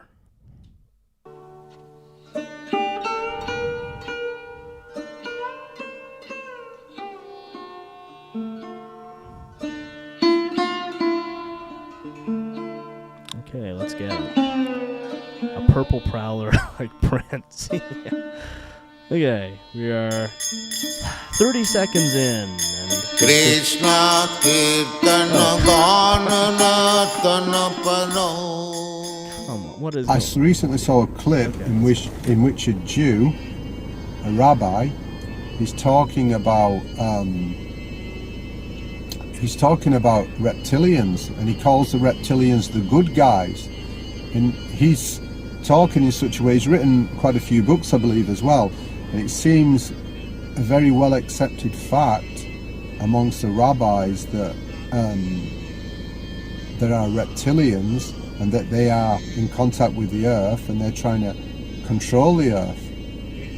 And then at the same time, this rabbi, and I'm sure it's not his own view, I'm sure it's quite a well-known view, is that the reptilians are the good guys, meaning that the Jews are aligned with the reptilians, meaning, like Prabhupada said, Jews... I like the earpiece. That's cool. Is he going to play the clip? When Prabhupada heard that... So 65 million... We still communicate telepathically with all of these other entities. There was a race of highly evolved reptilians who matured and evolved on Earth and have since ascended. And they presently serve Hashem, God. And they are reptilian entities, maybe evolved dinosaurs, who knows? I don't think the dinosaurs were so 65 million years ago. They were probably a lot closer than that. But aside from that. It's awesome being like a sort of like Jewish Noid guy. So I guess you end up doing stuff like this. An evolved reptilian race. They are referred to as, in the Sefer Yetzirah, they're referred to as the Teli, T-E-L-I. I write all about this. You go search this out. Sefer Yetzirah says that they rule in this universe like a king on his throne. They're the reptilians. We know who they are. And they know us. We know them by different names. The book of Daniel calls them the Irin, the Watchers. The book of Isaiah refers to them as the Seraphim. Now, the Seraphim are the ones who are in the palace of God saying Kadosh, Kadosh, Kadosh. So they're pretty high up there in the order.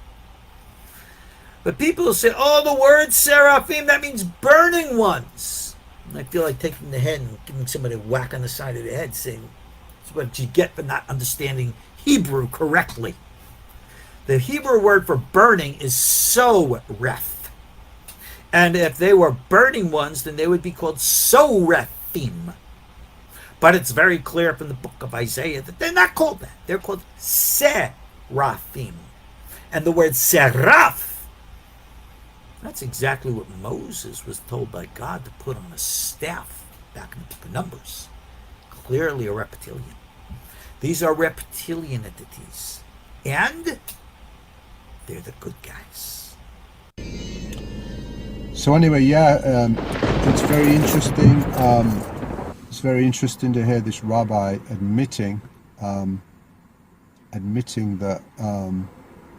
that is interesting. Reptilians. That is interesting indeed. Yeah, I thought reptilian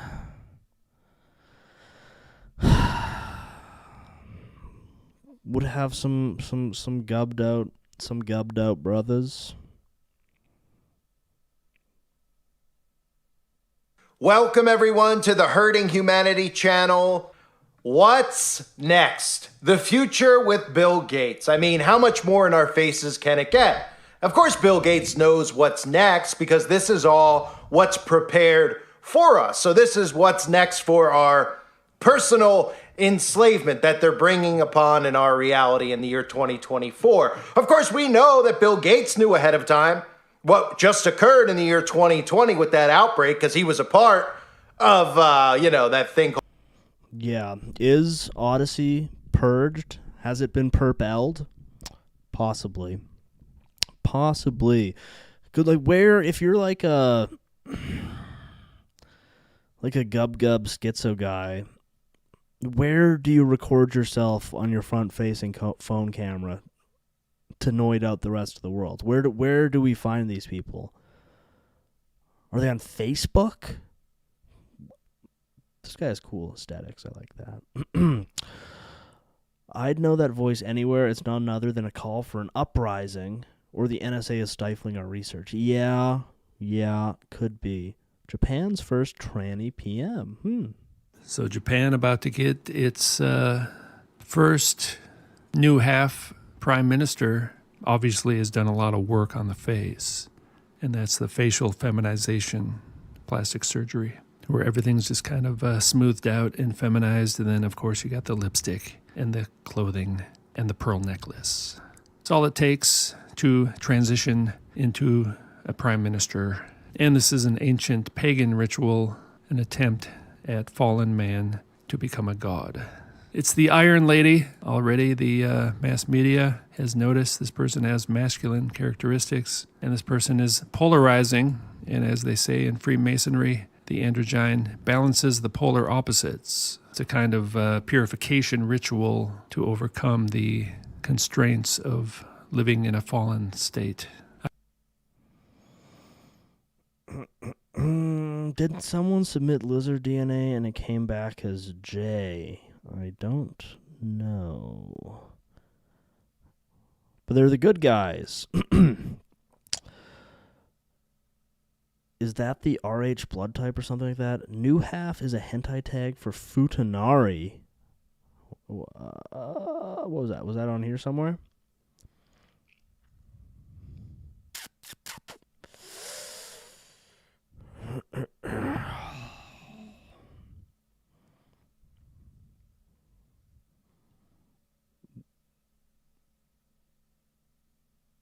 All right, as reported by the Australians versus the Agenda, the CDC bill just passed Parliament. And let me explain exactly how terrible this is for everyone. But first, I'm going to explain to you how this happens. Right, and it's as simple as this. Follow the money every single time. Right, we know that Big Pharma makes billions off pushing pills and the jabs. BlackRock, Vanguard and State Street, well, they all have shares in Big Pharma. And the WHO, well, they're an unelected body that sets the rules for pandemics worldwide. So let me explain the control they just gave to one person who can refuse freedom of information.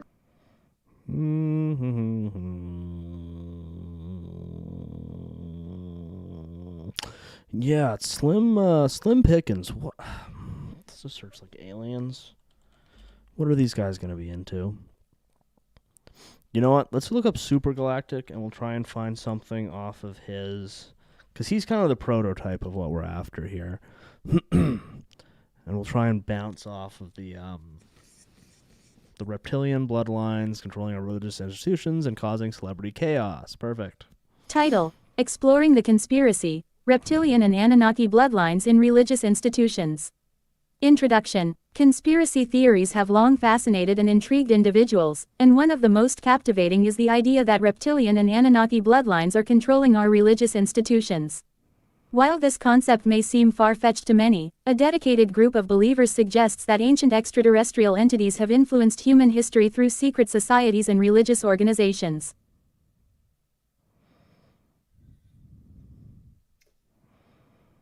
Hello everybody, this is Super Galactic and I'd like to welcome y'all to my YouTube channel.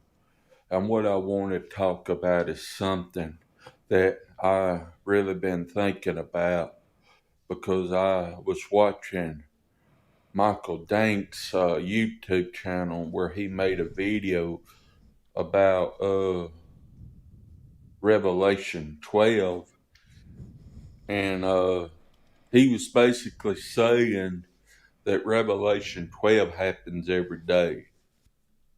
Oh, Armageddon's coming. Oh, Armageddon's coming. World War III's about to happen. World War III's about to happen.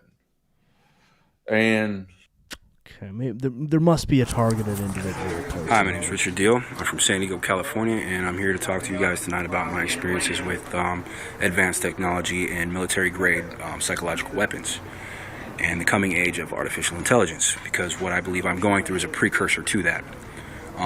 Pretty much what's happening is my thoughts are being read using advanced software that the military, local law enforcement, and members of our community are well aware of, and it's the mass public that's being brainwashed into thinking that these technologies aren't already in effect. I talked to you earlier on the phone. You said that 2049, you guys believe that this technology will already be in full effect, and that computers will be able to outthink us, outmaneuver us, have thoughts, emotions, all those things. I'm here to tell you that I think it's going to happen a lot sooner than that. Basically, what's happening to me is I'm experiencing thought, reading, artificial telepathy, and experiencing auditory hallucinations that are all artificial.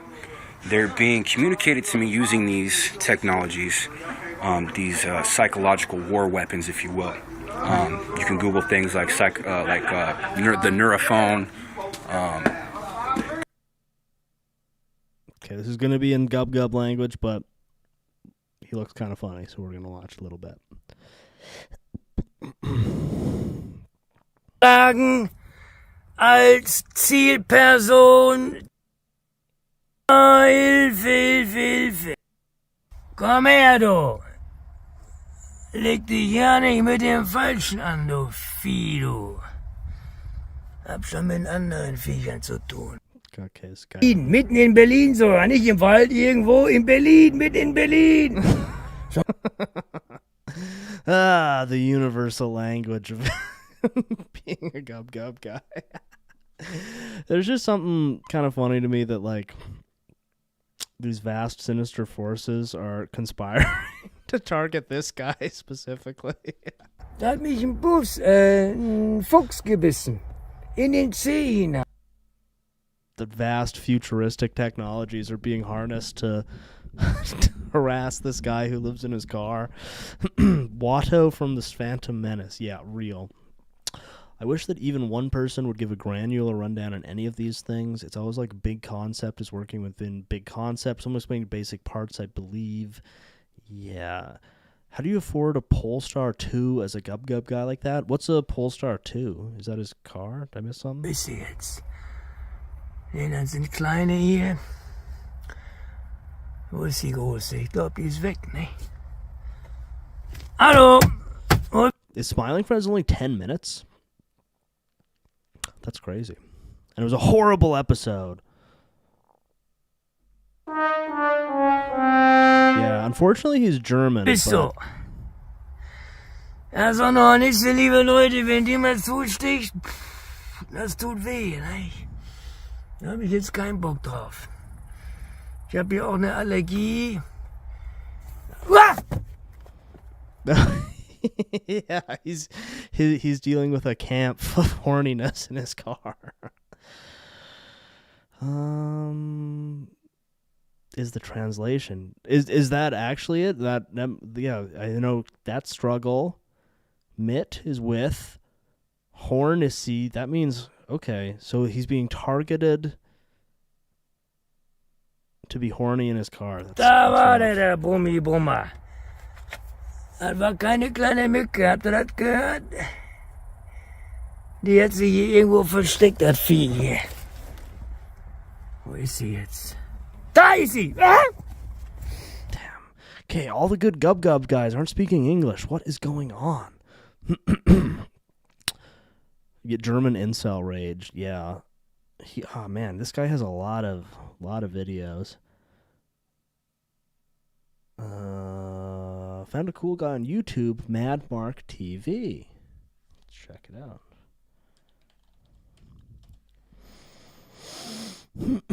Oh my.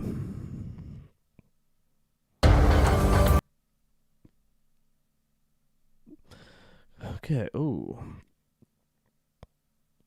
What? Okay. It seems like a big chunk of his channel is rebroadcasted 20-something-year-old NHL games mixed with esoteric wisdom. Okay, let's go.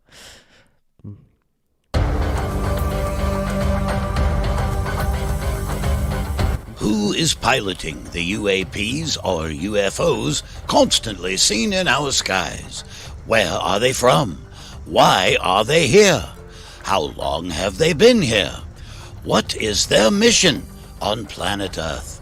Do they come in peace, or do they have more sinister motives?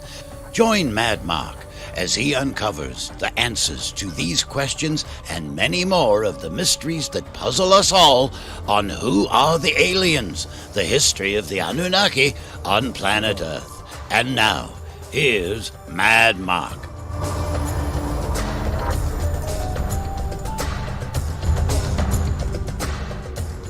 This guy's the voice of a hermit wizard. Today's episode, the true story of the destruction of Sodom and Gomorrah, plus a look at Anunnaki symbolism in Hollywood. Yes, Hollywood. Show up on camera? Hello, everyone, and welcome to Who Are the Aliens? The history of the Anunnaki on planet Earth. I'm Mad Mark, and before I begin, just a reminder to please like, share, and comment.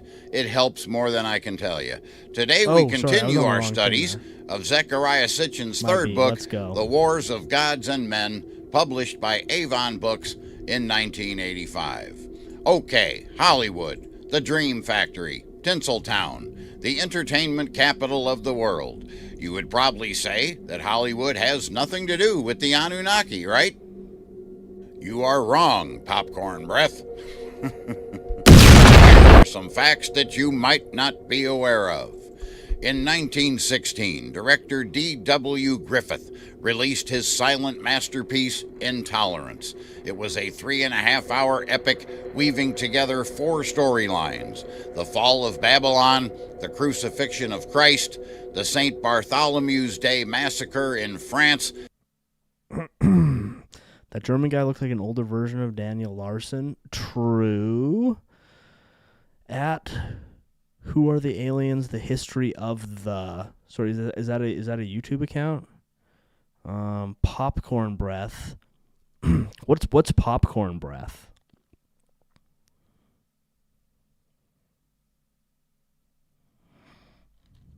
Am I supposed to search that? Is that a different channel?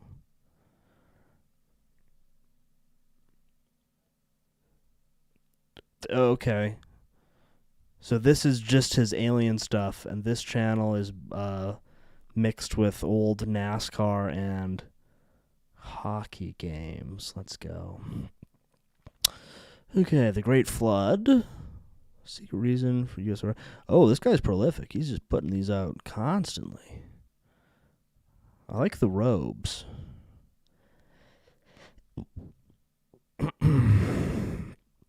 Let's start at the beginning here.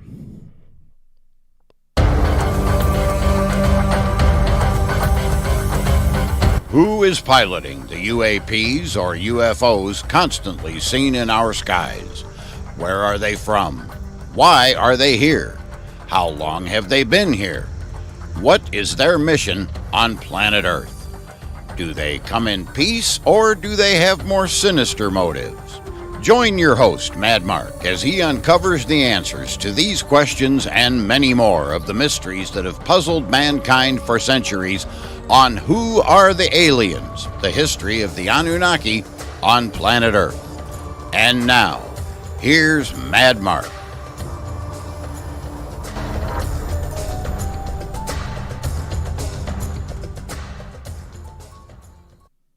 We've been hearing a lot of news lately about the aliens. Growing up, I never thought I'd see the day when our own U.S. government would openly admit that anyone outside of the human race were operating crafts in our skies. But here we are. These days, we have congressional hearings on the subject, but they never really tell us anything. Although I have to admit that just the fact that they are actually talking about this subject gives me hope. People often say that they want the truth or that they are searching for the truth, but then when confronted with it, they either reject it or they can't handle the truth. A friend of mine from my radio days also has a new podcast that he and his son do together, and they talk about many different topics. And on one of their latest episodes, they brought in a gentleman from the Minnesota branch of MUFON as their guest. And it ended up being the same old story. No new information at all, nothing that we didn't already know. So will we ever get a straight answer from any world government as to what is actually going on? My guess is that information will only come forth when their backs are against the wall, contact has been made, and they have no other choice but to reveal what they... targeted individual search, because there's got to be some good targeted individual guys. Forgot what that symbol on his hat is. Sorry for being a fake schizo. I think it's some Egyptian thing. I think that's like the eye of Horus or Ra or something. Let's quickly check in on some of these targeted individuals, and then we'll check in on the Anunnaki again. Because some of these have looked pretty decent. There seems to be a large number of German Eye of Ra. Yes, thank you. Imagine getting noided on the pod with your old man. That'd be awesome.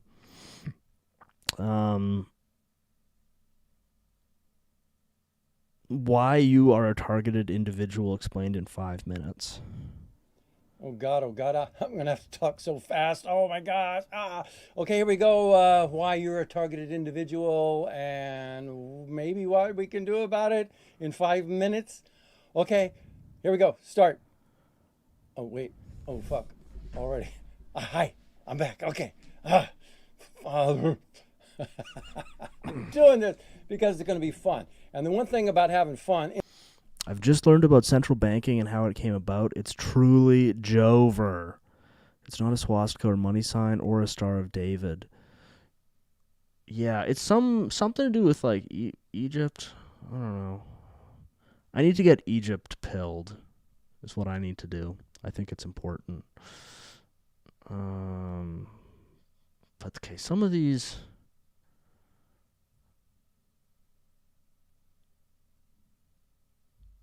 Some very targeted individual physiognomy.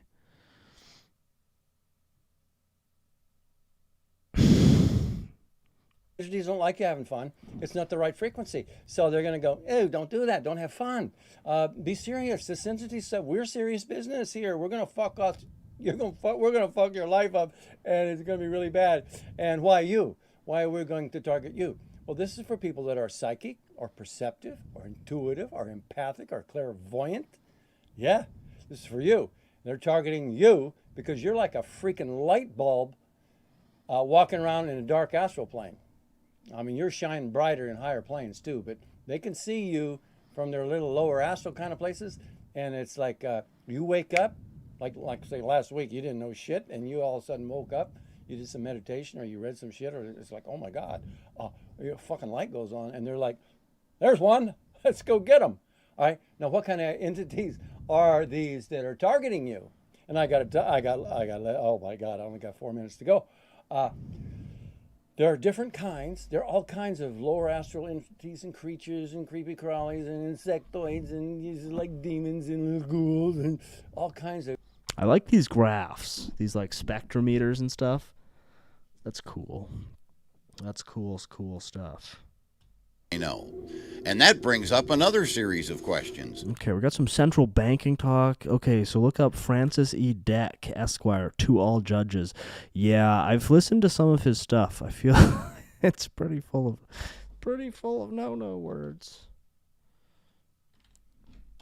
Gangstock people are so funny. Druid Fawkett is a good start. Careful, Egypt pilling might be triggering to you once you learn what they did to your people. Rothschild must be one of the 13th families. Francis is fun. Is that Druid Fawkett? But yeah, Francis E. Deck is he's pretty dope. He's a pretty dope guy.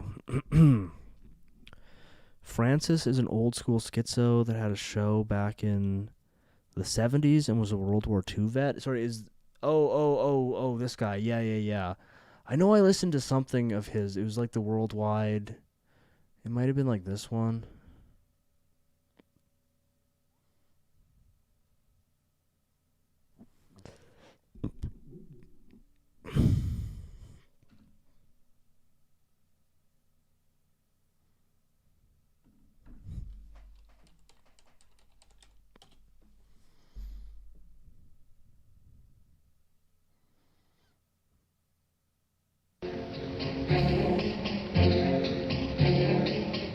Worldwide open secret, solely Mr. Deck heralds the true God in the entire history of the universe. Not even in the Truth Ive Pravda is Mr. Francis E. Deck Esquire's 8-page detailed letter exposing the worldwide deadly communist gangster computer god and the worst, deadliest enemy of the entire human race and the entire universe in the entire history of the entire universe, namely the communist atheist conspiracy with all of the deadly gangster, unbelievable, sophisticated Frankenstein controls, the Catholic Church. These facts, like the below facts, cannot be found in the communist gangster computer god concocted and manipulated so-called history and news media. Communist gangster computer god unbelievably staged like Hollywood scum on top Tsarina, alias great dictator Franklin D. Roosevelt, the polio-paralyzed, legless drug addict, idiotic, suicidal Tsarina fag who had his unbeatable rival Will Rogers exterminated in an exploding ball of flame by a planted bomb here in safe USA airfield shortly after takeoff at the end of Will Rogers' unprecedented, renowned, arduous, round-the-world goodwill flying trip with Wiley Post in his beautiful, electronically sophisticated, luxurious, ultra-modern Winnie Mae airplane. Not only all stairways had inclines added for Tsarina Roosevelt's computerized wheelchair, but a football field-sized glass house-type building was built in back of the White House for his medicinal, piped-in, pure-warmed seawater into his gigantic, suicide-proof, 2-feet-deep swimming pool, where he waded naked with his nurses and had sodomy affairs. Ones very near to him have written popular books about his sodomy, love affairs.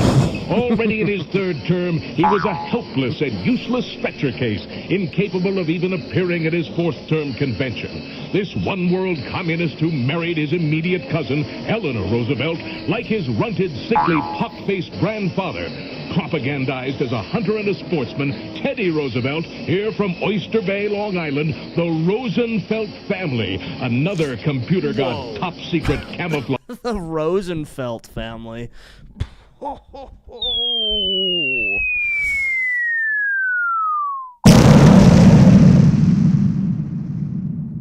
For gifted Ethiopians. As a big-time kid gangster politician, computer god even raised his age for historical purposes, Teddy Roosevelt was paid off with the vice president do absolutely nothing farce position title. Repeatedly, vice presidents have successfully waited and lurked to eliminate El Presidente. Below are a few examples. So the kiddish gangster Teddy Roosevelt lured Midwestern dolt McKinley into New York for extermination, like the lowly, gutter-mouthed Big L.B. Johnson lured playboy sodomist in with the mafia Jack Kennedy into his hometown, Dallas. Wide open, people say it was the three brothers, Sam, Milton, and Lyman Jacobson, who, with the judges, feloniously swindled the governor of Texas out of the U.S. Senator election shortly before Lyman was fixed as the compromise choice for Jack Kennedy's vice presidential nominee. Who ever saw a Lyndon married to a tiny runt, Birdie? Under computer god orders, even Birdie now has changed her name for historical purposes to Lady Bird, new, and even her Ethiopian surname is now changed to Taylor. It was this scummy, bum, lowly gangster Lyman as Presidente who had the gigantic Tsarina swimming pool deepened several feet to a regular swimming pool and regularly had naked sodomy swimming parties with women personnel. Gangster Monkey C, Gangster Monkey 2. Now, even the Pope John in the Vatican has a similar swimming pool to share with the endless numbers of nuns to help him forget his good old days as a married man naked in bed with high Holy Communion sodomy. Did not that world-renowned untouchable felon gangster Tricky Dick Nixon? His daughter Tricia is married to Davy Eisenschenker Jr. No. Nixon was the sure loser to the fag queer kid Bobby Kennedy until he was lured into very distant Tricky's hometown, Los Angeles. Did not gangster Tricky Dick Nixon do more than feloniously watch eyesight television of Bobby Kennedy's extermination? Abe Lincoln's computer god, alias for Abe Lincoln's law partner, was Stanton. Abe. Oh, man. Abe Lincoln. Damn. In the gangster courts, feloniously conspired, fabricated patent infringements to swindle thousands of dollars from C. McCormick Reaper Machinery Company. As president, Abe made Stanton a cabinet member. In order to automatically become president, Stanton concocted a grandiose murder scheme to murder not only Lincoln, but also the vice president and secretary of state. Secretly, Vice President Johnson overseered it. Lincoln was murdered, and Secretary of State Seward was very seriously injured. Automatic President Harry Schimmelman Truman, in terror, gave political concessions to Congress to enact abolishment of the automatic succession to the presidency by cabinet members for cheap, conspired, felonious pardon fits. Gangster Nixon gave presidency to dolt felon Jerry Ford, another computer god alias, the wide-open lifelong... Okay, from my understanding here, I don't think this is him reading it out. From it sounds like what he would do is he would type them out and then mail them to mail out his typewriter diatribes. And there's actually some awesome stuff in here. After the war, Deck entered into the law but was disbarred by the state of New York in 1958 and proceeded to make numerous incoherent legal appeals, including an appeal to the Supreme Court. He was admitted to a psychiatric hospital, and in 1965 attempted to flee his home for Poland. Deck spent the next 25 years writing and distributing lengthy screeds about the worldwide communist gangster computer god Real and its conspiracy to control the world through electronic mind control devices, which he referred to as Frankenstein radio controls Real. These flyers were mailed to radio and television stations across the United States. According to Deck, the worldwide communist gangster computer god was the product of an ancient Polish civilization, which it subsequently drove to near extinction. He was also anti-Semitic, seeing Jews as the computer god's pawns. In his writing, he blamed the Holocaust and Nazism on the Jews and preceded the names of Nazi party members with Jew, example, Jew Adolf Hitler, Nazi Jew Hans Frank. He asserted that the belief that Jews were the victims of the Holocaust was based on misinformation from Hollywood movies. I'm streaming your stream in your Discord. Oh, the Ouroboros begins. My new personality just dropped. I love how it's every single president is the pawn of the gangster computer god. Something to do with Poland.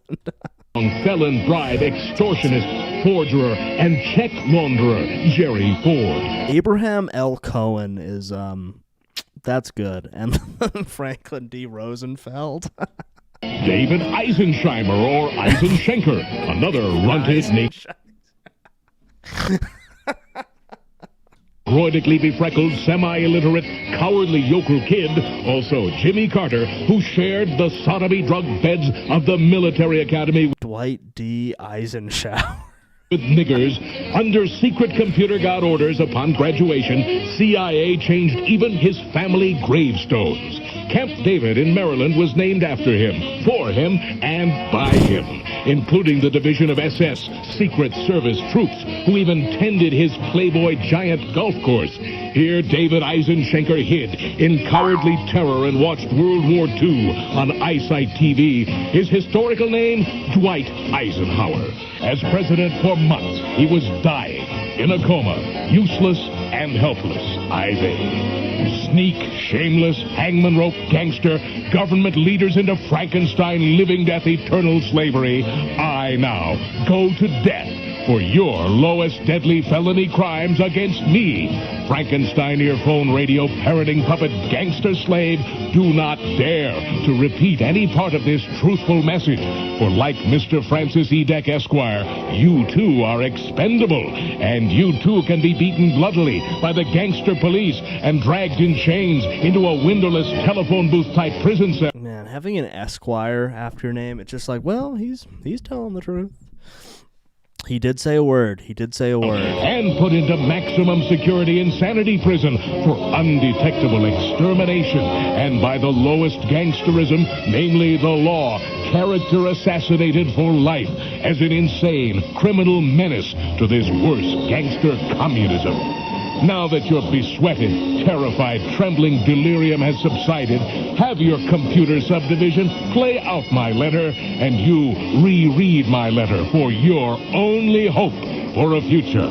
Francis E. Deck, Esquire, 29 Maple Street, Hempstead, New York.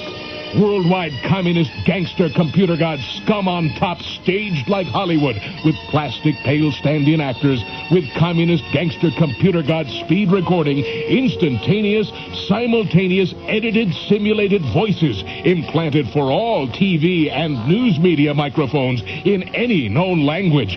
Unbelievable con artist gangsterism solely for the overall plan. Worldwide eternal Frankenstein living death slavery. Yokel felon King Jimmy Carter, slime from the academies, which Mr. Deck intelligently refused unsolicited acceptance to the most elite academy from here in Niggertown, and even insidious con artist, gangster divorcee Pope John, they both speak Spanish and even Portuguese. Solely Mr. Deck exposes false god Sodomy and Gomorrah of you worldwide computer god parroting puppet gangster slaves. Make copies for yourself. You hangman rope gangster scum on top, laugh your mad giggle now. Damn, that was awesome. I don't know who's reading it. I don't think that's him, but ooh my. Oh, God bless, we got a live one. His belief about hospitals are amazing. They're aging machines, according to him. Activation frame. Yeah, that's wild. It seems like, like I say, I don't know who was reading that, but it seems like it's written like with no periods, and it's just one long sentence. I think, we're going to have to do a bit more Francis Deck stuff, but I wanted to take a quick detour. I don't know if Goblin's still here, but to look into this Jovan I. Daratek guy, who I bounced off the Francis Deck Wikipedia page, who is some sort of Serbian guy who claims that Serbs had a much larger role in history than described by historians. According to Daratek, prior to the conquest of Alexander the Great, there lived an even more accomplished conqueror named Serban Makiridov, who was father of all nations, and that so this is sort of Serbia-Atlantis connection, I guess, and that all of his descendants, or rather all known peoples, have Serbian origin. Ancient peoples such as ancient Greeks, Etruscans, and Celts are therefore claimed to be Serbian. Daratek asserted that existing historical research is evidence for these theories, but that's awesome. That's awesome. Serbian supremacy. But anyway, what was the Deck thing that you originally said we should watch, Pat's fan? Was it something about judges? To all judges.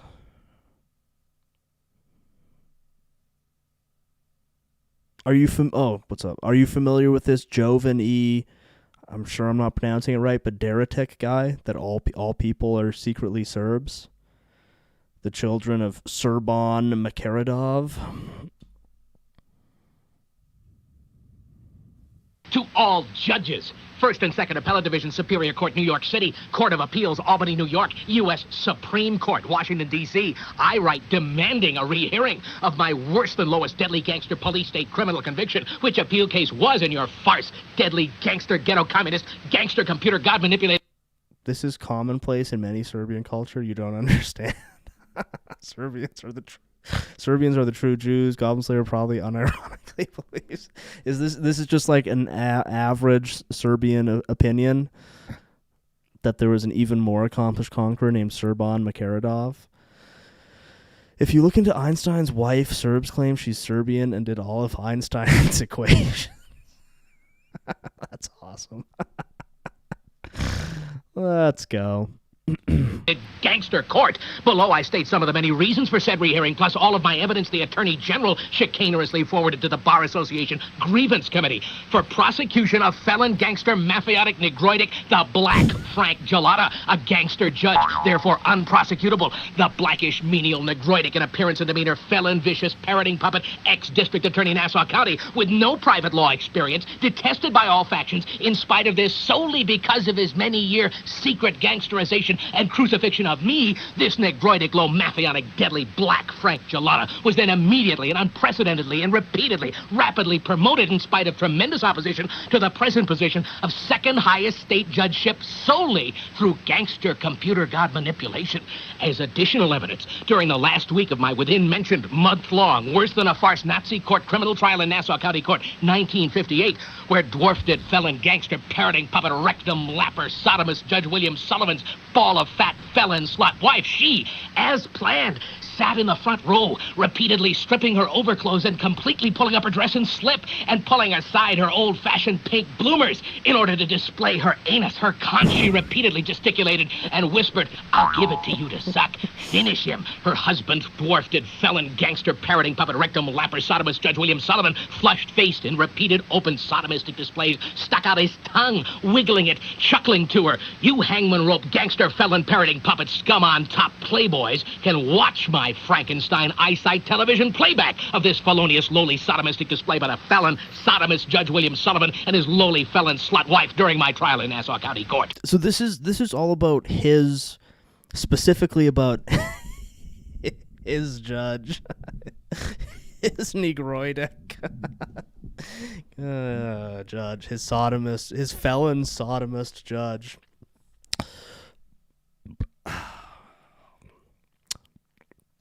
No, but the whole culture is that everyone is Serbian, but they are confused. That's awesome.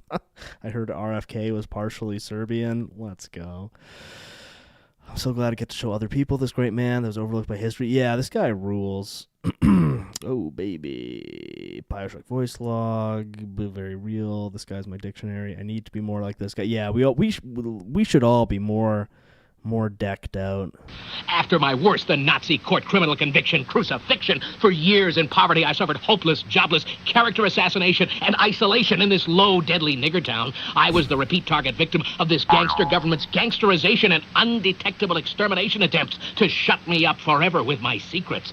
Then, in December 14th to 17th, 1965, I attempted to escape this worse mongrel gangster communist country to return to the Slovenic Polish land of my forefathers. Instead, in a gangster staged parroting puppet deadly conspiracy, I was flown from Kennedy, New York airport at night to a small distant St. Lawrence River estuary snowbound small airport under the guise that I was in Warsaw, Poland. Immediately, many things proved this to me, including the two big white asbestos shingled hangars with the large Braniff Airways signs on their sidewalls, in addition to the many blurted statements I solicited from the many CIA deadly gangsters, the assassins of me, the many parroting puppets all around me. I demanded an immediate flight back to Kennedy, New York airport. I feel like this guy and Terry Davis would have really got along. And if Temple OS had Francis E. Deck integration, I feel like that could have changed his whole perspective about the communist gangster computer god. That would have been epic. I need to be more, yeah. Hugh, if you were to move countries, where would you go? I mean, probably the USA would be the most likely, I would say. I mean, if England wasn't totally paused and decaying, even worse than Canada, that is sort of the land of my forebears, so maybe there. But yeah, probably America would be most likely. Or if I uncover my hidden Serbian roots, maybe I can finally move back to Serbia. Hey, this guy is on an episode. Did we have him on an episode? Because I think I listened to that other one some time ago, because I think it was Mr. Zahn, first of the guys, peace be upon him. I think he sent me, or he sent that first, that like communist computer gangster god one years ago. Maybe he featured on an episode. I don't recall. Yeah, boy, not a. I know what that's referencing. I want this guy to give me my financial news daily. Yeah, it's awesome. Terry had more patience than this guy, I'd say. Hugh, move to St. Louis and live in the City Museum. Yeah, or I could move into Cement Town, maybe. It's empty. We was Serbs, real. We're all Serbian deep down. I feel like Canada's getting spooky. Yeah. But like, where isn't, you know? Canada is dying. Yeah. I think we are moving at like an accelerated rate, but it's rough all over, you know. Super soldier. Instead, I was held captive all night, later in chains. I refused both, all food and requests I go to sleep. Then CIA police gangsters pretending to be Polish police with no identification beat me bloodily. Later, while my return trip 707 Boeing jet airliner was being serviced for my return trip, I quickly walked into the airplane and saw a CIA gangster with a small electric hairdryer type blower pumping deadly poison nerve gas smoke into secret compartments under the ashtrays in the arms of the chairs, where later I was ordered to sit in the airplane full of CIA underlings, passengers, my assassins, who giggled as they watched me dragged in chains by the airplane by the gangster CIA police gangsters. These deadly gangster CIA passengers, they pressed the frontal panel of the ashtrays in the seat arms to release the deadly poison nerve gas smoke. Indubitably, all of the others deadly CIA underling gangsters aboard this staged return flight, they all had taken the top secret poison nerve gas and Serb tip, the J's are pronounced as Y's. As a budding Serb who's only just recently realized that I'm actually Serbian, that's very good to know. Elite knowledge. So the Serbs blame the U's. Yeah. Pill, immuning them from the deadly poison nerve gas smoke. Deadly poison nerve gas smoke was sprayed at me from cigars, cigarettes, and even from ballpoint pens. Also from the wig of a woman sitting next to me. Even the Swiss cheese type ice cubes were evaporating into poison nerve gas smoke in all of the free drinks. I got up and went to the rear of the airplane by the rear exit door with a large push-up handle. My Frankenstein brain thoughts broadcasting radio disclosed my intentions. Immediately, the loudspeakers screamed that the flight was over and that our airplane was already preparing to land at Kennedy, New York Airport.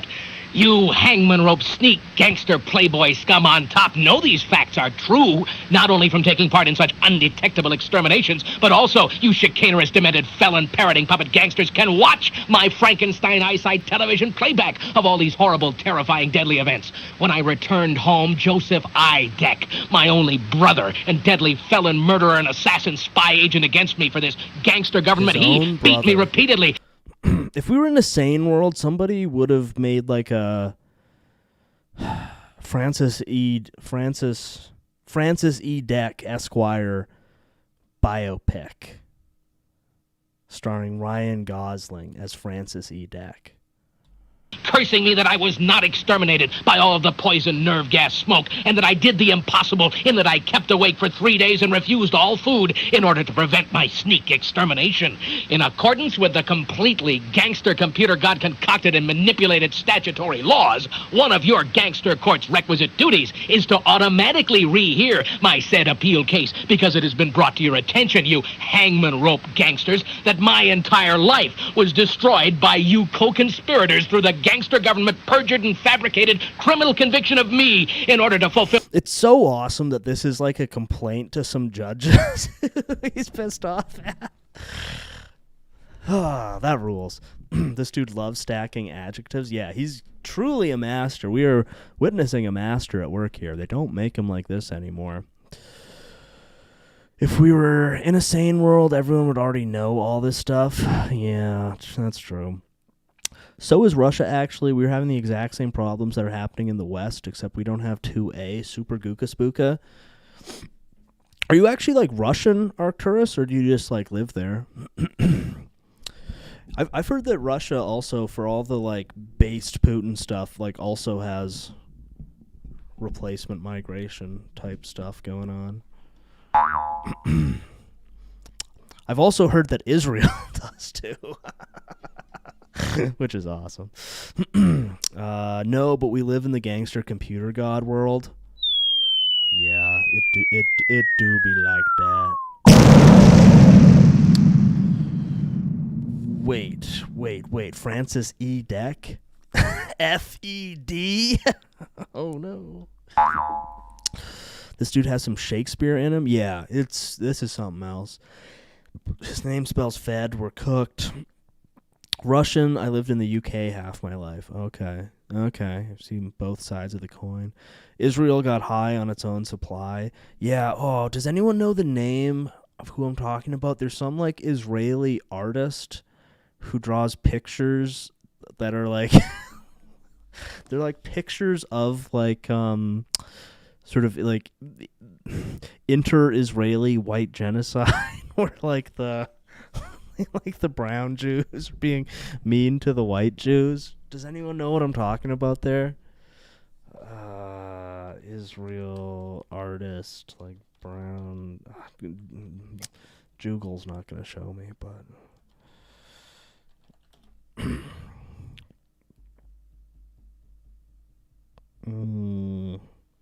painting.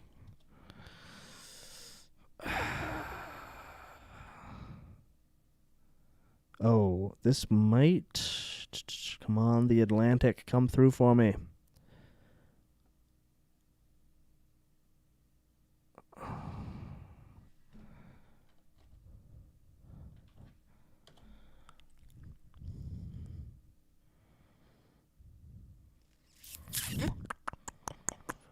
Oh, yeah, I think of this...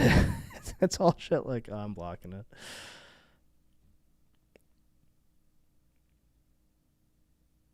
It's stuff like this. Like this.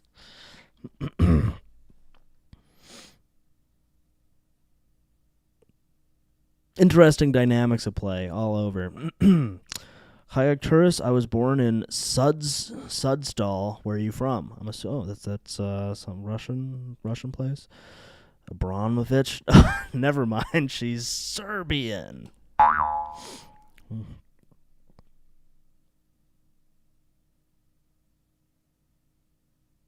Anyway, back to Dak. I know the comic you're talking about. Yeah, I think it's this person, Zoya Charaski Nanadi. I think it was this picture specifically that I've seen.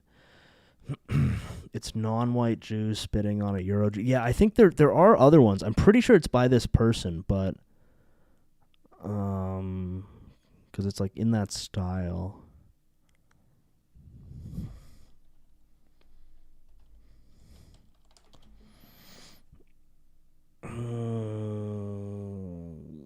Whatever.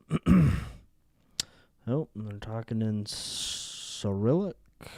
The demands of your communist god, the worldwide mad deadly gangster computer god. You deadly parroting puppet felon gangsters already know that I have been and am an innocent primary victim and target for destruction and extermination because I am a menace to your gangster computer god and that I am worse than defenseless without the gangster protection and control of the gangster Frankenstein earphone radio.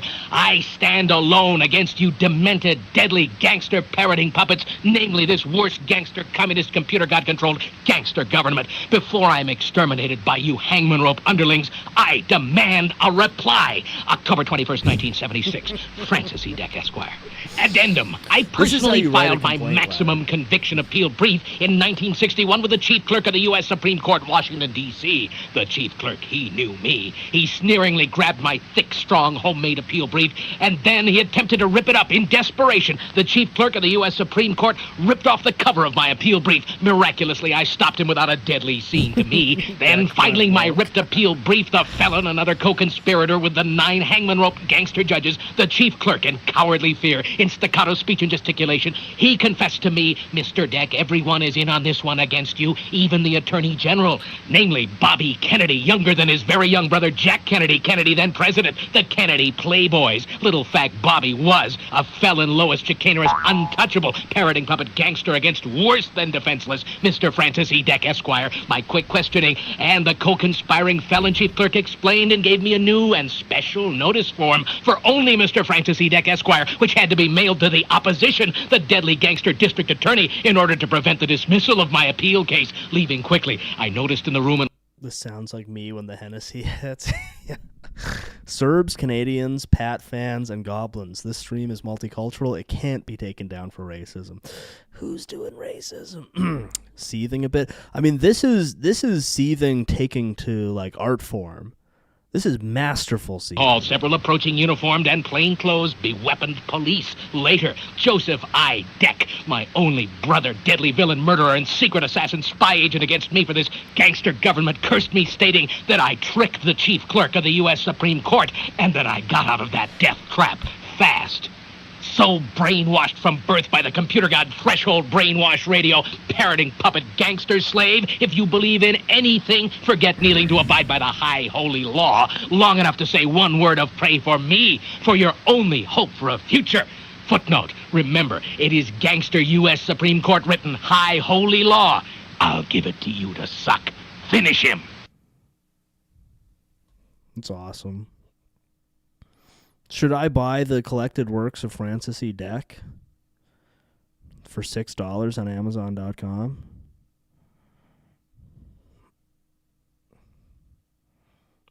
Much to consider. Malding at its finest, true, real. Deck could draw a mean-ass soy jack. Oh, that's a truth acorn and a half. Yeah, he would probably be one of the world's top soy... sending judges extremely humiliating soy jack drawings of themselves. 100%. It's like saying footnote outload when you're done talking. That's mine now. Yeah, there's a lot we could probably all learn from Mr. Deck here.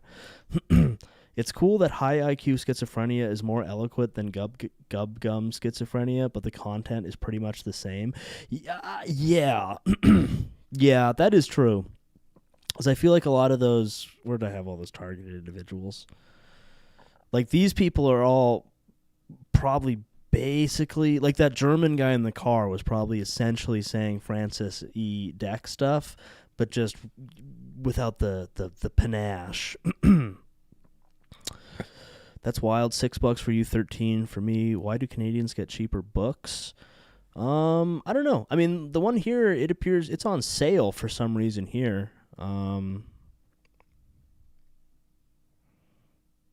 Which is pretty awesome.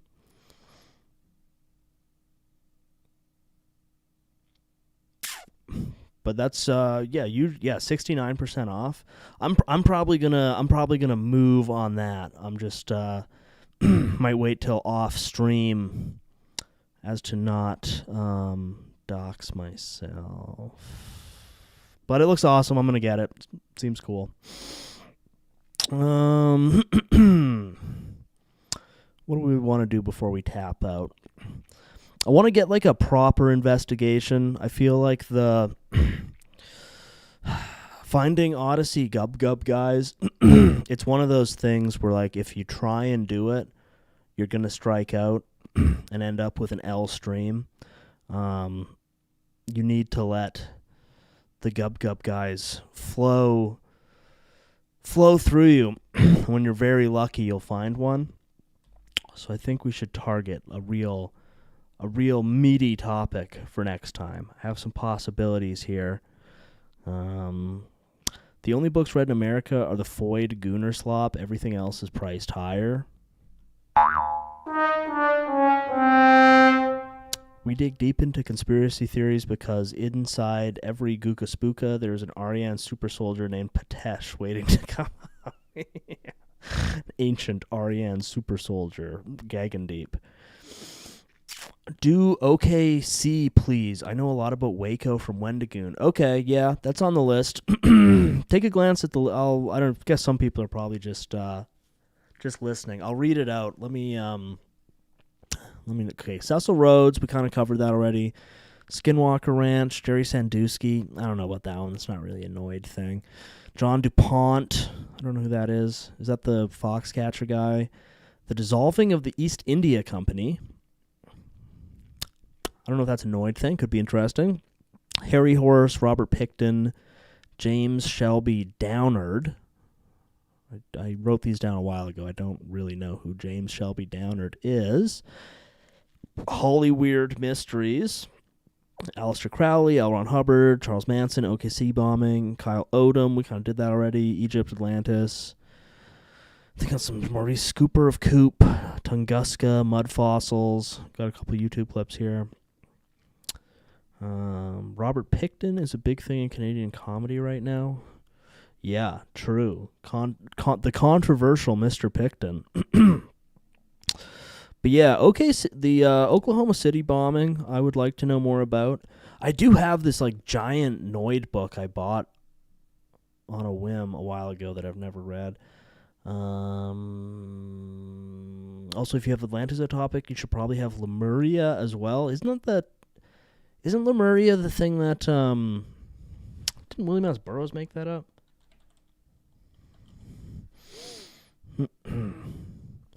Lemuria is a continent proposed in 1864 by zoologist Philip Sclater, theorized to have sunk beneath the Indian Ocean, later appropriated by occultists in supposed accounts of human origins. Interesting. I'll add that to the list. But yeah, I do think with Atlantis, because that was sort of the goal for tonight, I really think that we're just going to have to make our own Atlantis Noid video, because nobody else is doing it right, frankly. And it's all boring archaeological stuff. So I'm going to add that to the list of future topics for me to futz around with. I need to make a proper Atlantis video about how they became the original Chinese kings, real-ish like that. But yeah, maybe we'll do Oklahoma City next week.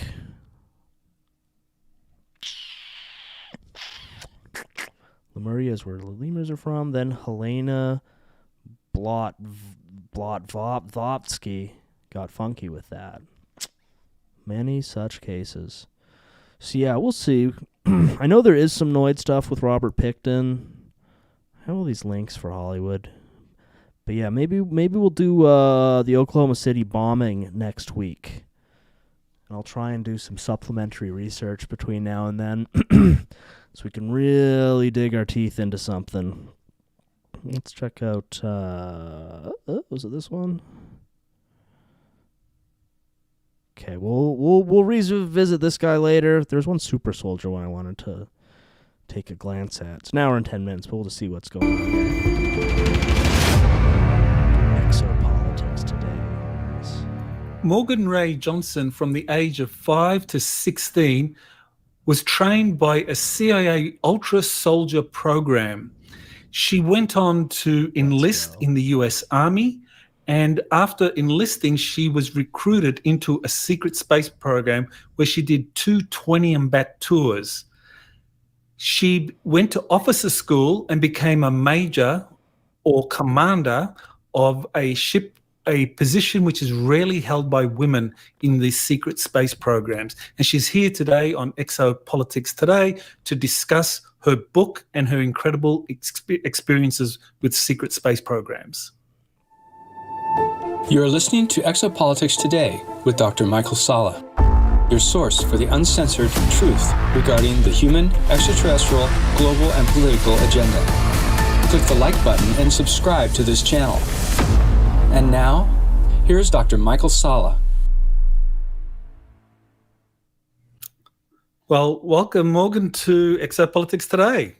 Thanks for having me. I appreciate it. This is kind of my coming out into the disclosure community, and I appreciate having a platform. Well, your story is really an amazing one. Now, I think we should go to the beginning for people that. Yeah, this guy does have some very interesting stuff going on with his eyebrows. I have subscribed. I will also hit the like button. Let's go. Don't know anything about you. Thanks for the stream, Hugh. Good night, everyone. Take her easy, man. Yeah, I'm gonna sign off pretty soon. I just wanted to get a little taste of what's going on here. Take care, buddy. Only Troons run the secret space program. Hidden hermaphrodite tech on secret moon bases allow for 1-to-1 transing. That's why women are allowed up there. True. I think there's a walk-in experience. So you want to kind of like explain that and when that happened. Yes. So when a past life prior to this one, I made a soul contract with a girl that I knew was not going to be able to make it through a life. So on the other side, we were able to see portions of what a life would look like. And we knew that she was going to go into the MK Ultra program. And so I was. Okay, interesting stuff. But I think I'm going to call it here. We'll probably have to do a more thorough secondary deep dive into the Super Soldier program. There's just so much ground to cover there. But, we found Deck. We were somewhat fruitless in our quest for a Gub guy, but you can't win them all. Next week, we're going to do some Oklahoma City stuff. Maybe we can find an Oklahoma City Gub guy. That's what we'll hope for. I have some of these other things I have written in the notes so we can revisit them later. But thank you for joining me, lads. Be putting up the Patreon episode for Pay Chads after we sign off here. Yeah, thanks for joining me. Have a good night, everyone. And yeah, we'll see you on the upcoming technical issue free Sonic Wednesday. That's a guarantee. That's a right Chrome Boy guarantee. Oh, thank you, Roscoe. Coming in late with the 5. Much appreciated. Got something big planned for the upcoming Hughes review, so be sure to tune in this Wednesday at 7 p.m. Masonic for a technical problem-free Sonic Wednesday, plus a bonus XL edition of Hughes Review, so something to look forward to there. All right, good night, everyone. Over and out.